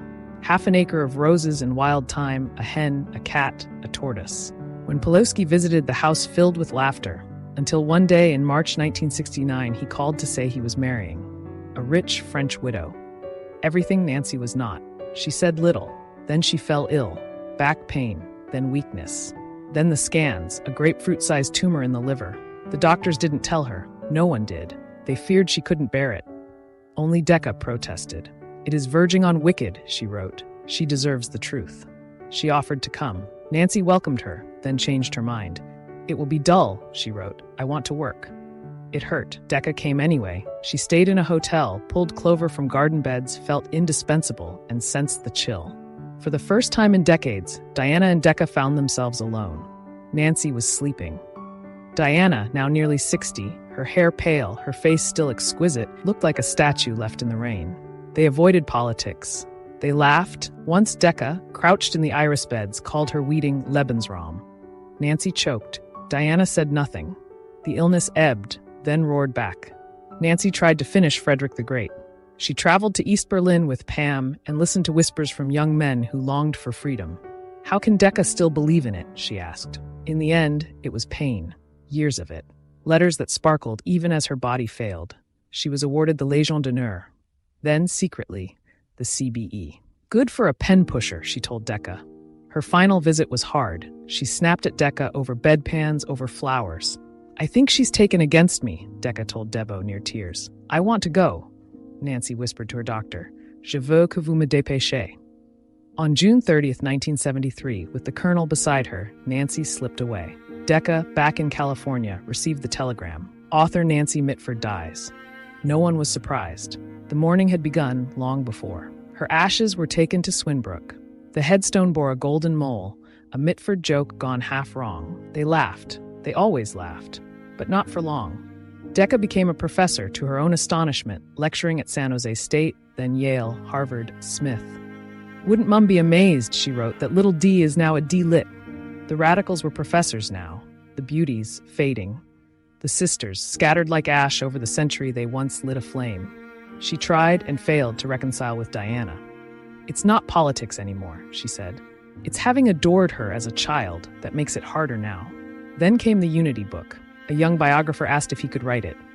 Deca had been vague, told Debo it wouldn't go anywhere, then forgot about it. But the book came. Diana had spoken. Debo hadn't. Photos from Sydney's album appeared. Pam, furious, accused Deca of theft. I didn't give them anything, Deca snapped. But the damage was done. Pam refused to speak to her for a year. Deca wrote to Debo, I don't know where we stand. Perhaps this means it's curtains for us. It wasn't, but it came close. That winter, the missing scrapbook turned up quietly in Debo's drawing room. No apology, just silence. Deca was willing to forget it, but not forgive. How awful it all was, she wrote, and yet I dream of Unity, of her laughter, her beauty, her madness. Even in dreams, she lingered, those long-ago days when they argued in the drawing room, laughing on who would win the revolution. There were no winners now, only memories. Mosley was fading, Parkinson's. At 80, he fell often, but his mind remained sharp, his vanity untouched. A visitor later recalled him smiling, wistful, and saying, the new party was the worst mistake of my life. He died in 1980. Diana nearly followed. A tumor. Surgery. Somehow, she survived, laughing in the ward, throwing jokes like roses. I suppose Longford thinks I'm Myra Hindley, she told her son when the prison reformer came to visit. It was still, unmistakably Diana. But soon there would be only the echoes.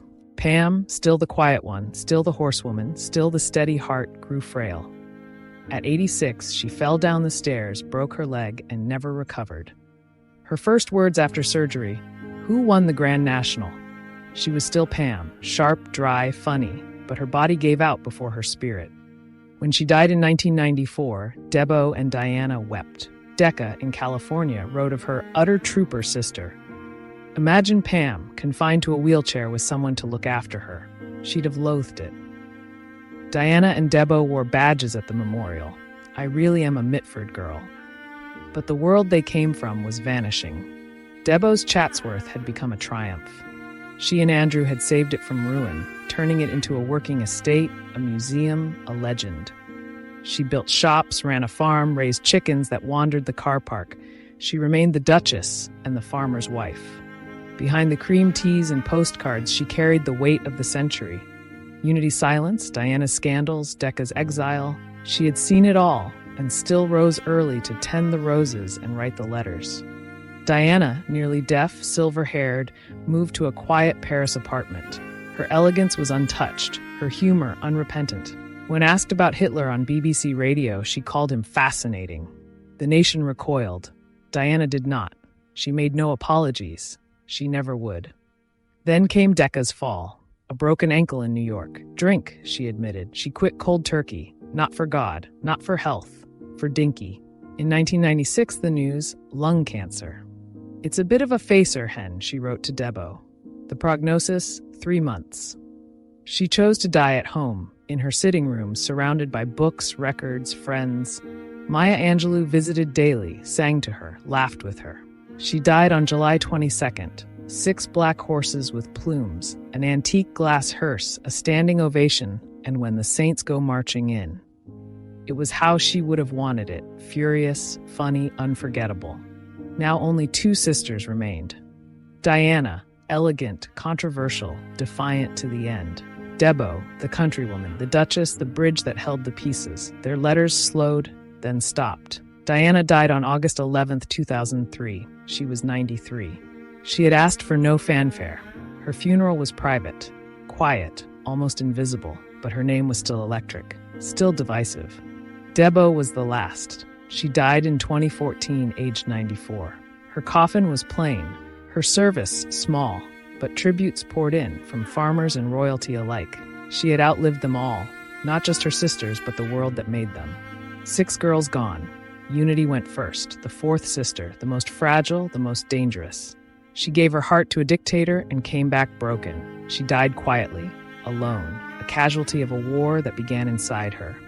Nancy went next. She wrote them all down, sharpened them into sentences, gilded them into legend. The world adored her, love eluded her. She died as she lived, clever, lonely, dazzling. Then Deca, the girl who dreamed of running away, defying duty and destroyers. She turned rage into writing, sorrow into satire, mocking death even as it came. Pam followed, steady, private Pam, the one who never courted drama. She rode horses, she cooked lunch, she lived simply. She died the way she lived, quietly with grace. Diana, the most beautiful, the most condemned. She never renounced Mosley, never recanted. She lived with it all, the scandal, the prison, the shame, and still held her head high. She died in silence, but her name still sparked fire. Finally, Debo, the youngest, the bridge, the Duchess who sold postcards, raised chickens, and held the family together until the very end. She outlived them all, and the century that made them. Nancy, Unity, Deca, Pam, Diana, Debo, each one different, each one unforgettable. Together they were a storm of wit, of will, of impossible contradictions. They were born into a world that told girls to be quiet, to marry well, to smile politely from the sidelines. Instead, they ran at history headlong, with charm, with fury, with laughter. They fought in wars and against each other. They loved too deeply and too dangerously. They lost children, lovers, and each other. They turned their family into fiction, turned fiction into truth. In a time when girls weren't meant to be educated, they argued across tables, quoted poetry, and carved their own world from wit and will. Childhood games of badges and slogans turned into real wars, with fists raised and eyes full of fire. The Mitford Girls were not easy, they were not kind, but they defied everything expected of them.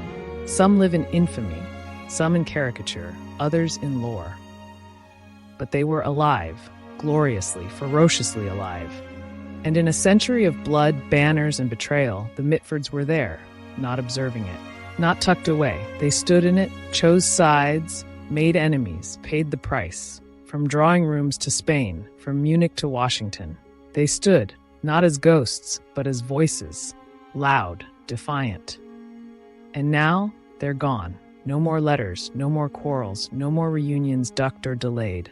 Just 6 lives, 6 stories, woven into the fabric of the last century like no others. Not saints, not symbols, just sisters. They had their own language, their own jokes, their own world. A world of ponies and pamphlets, powdered noses and politics. A world long vanished. 6 impossible girls, an impossible story. And yet, it happened, and it will never come again. Thank you for watching this week's video on the Mitford Sisters. But after everything, what do you make of them? Were they brilliant rebels or reckless aristocrats playing at politics? Did they shape the century or simply scandalize it? Were they visionaries, villains, victims, or something far more complicated? How much do you think David and Sydney and their raising of the girls led to the outcomes? Why did Nancy tell on Diana? And why did Deca forgive Unity, but never Diana, and tell us who was your favorite sister? YouTube often favors short, 15-minute highlight reels. But when I created this channel, I wanted to do something different. I wanted to tell the real stories, the triumphs, the tragedies, the brilliance, and the flaws. Not just names and dates, but full lives. Full women. We're not a studio. We're not a big company. We're just a small channel with a big mission, to tell women's stories the way they deserve to be told. If this resonated with you, your likes, your comments, your shares, and your subscriptions mean the world. They help us keep going, and they help others discover these stories too. And to our patrons and channel members, you are the heart of this work. Thank you. The mythic men and women who help keep this dream alive. The dream of telling the truth beyond the scandal. Of showing women not just in fragments, but in full flight.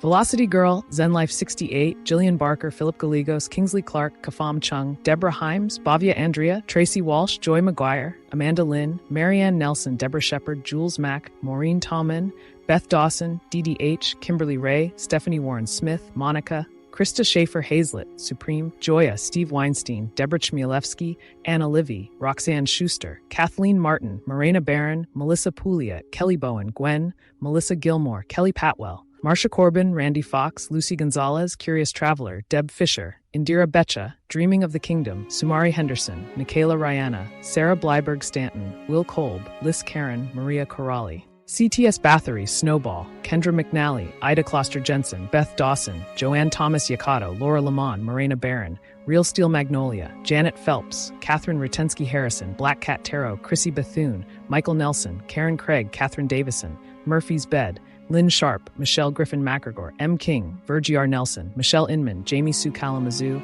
Susan Harris, Gus the Cat, PB, Jen Kin, Michelle Lynn Neal, Michael Dean Augustin, Black Knight 5897, Wendy Fairfull, Trudy DeSwart, Susie Work, Deborah Britton Offer, Pitchick, Kate Lynch. Thank you all for being the keepers of memory and allowing these stories to live. I want to take a moment to send love and strength to one of our wonderful community members, Anne Marie Walker, who's currently in treatment for lung cancer. I just want you to know that all of us here in this little corner of history and storytelling are cheering you on. May the Mitfords give your mind a moment's rest and maybe even a smile. We're thinking of you. And this episode is for you. And to everyone, all the silent men and women out there who watch until the last note plays, thank you. Until next week, stay curious, stay strong, keep exploring history, and as always, thanks for watching Mythic Women.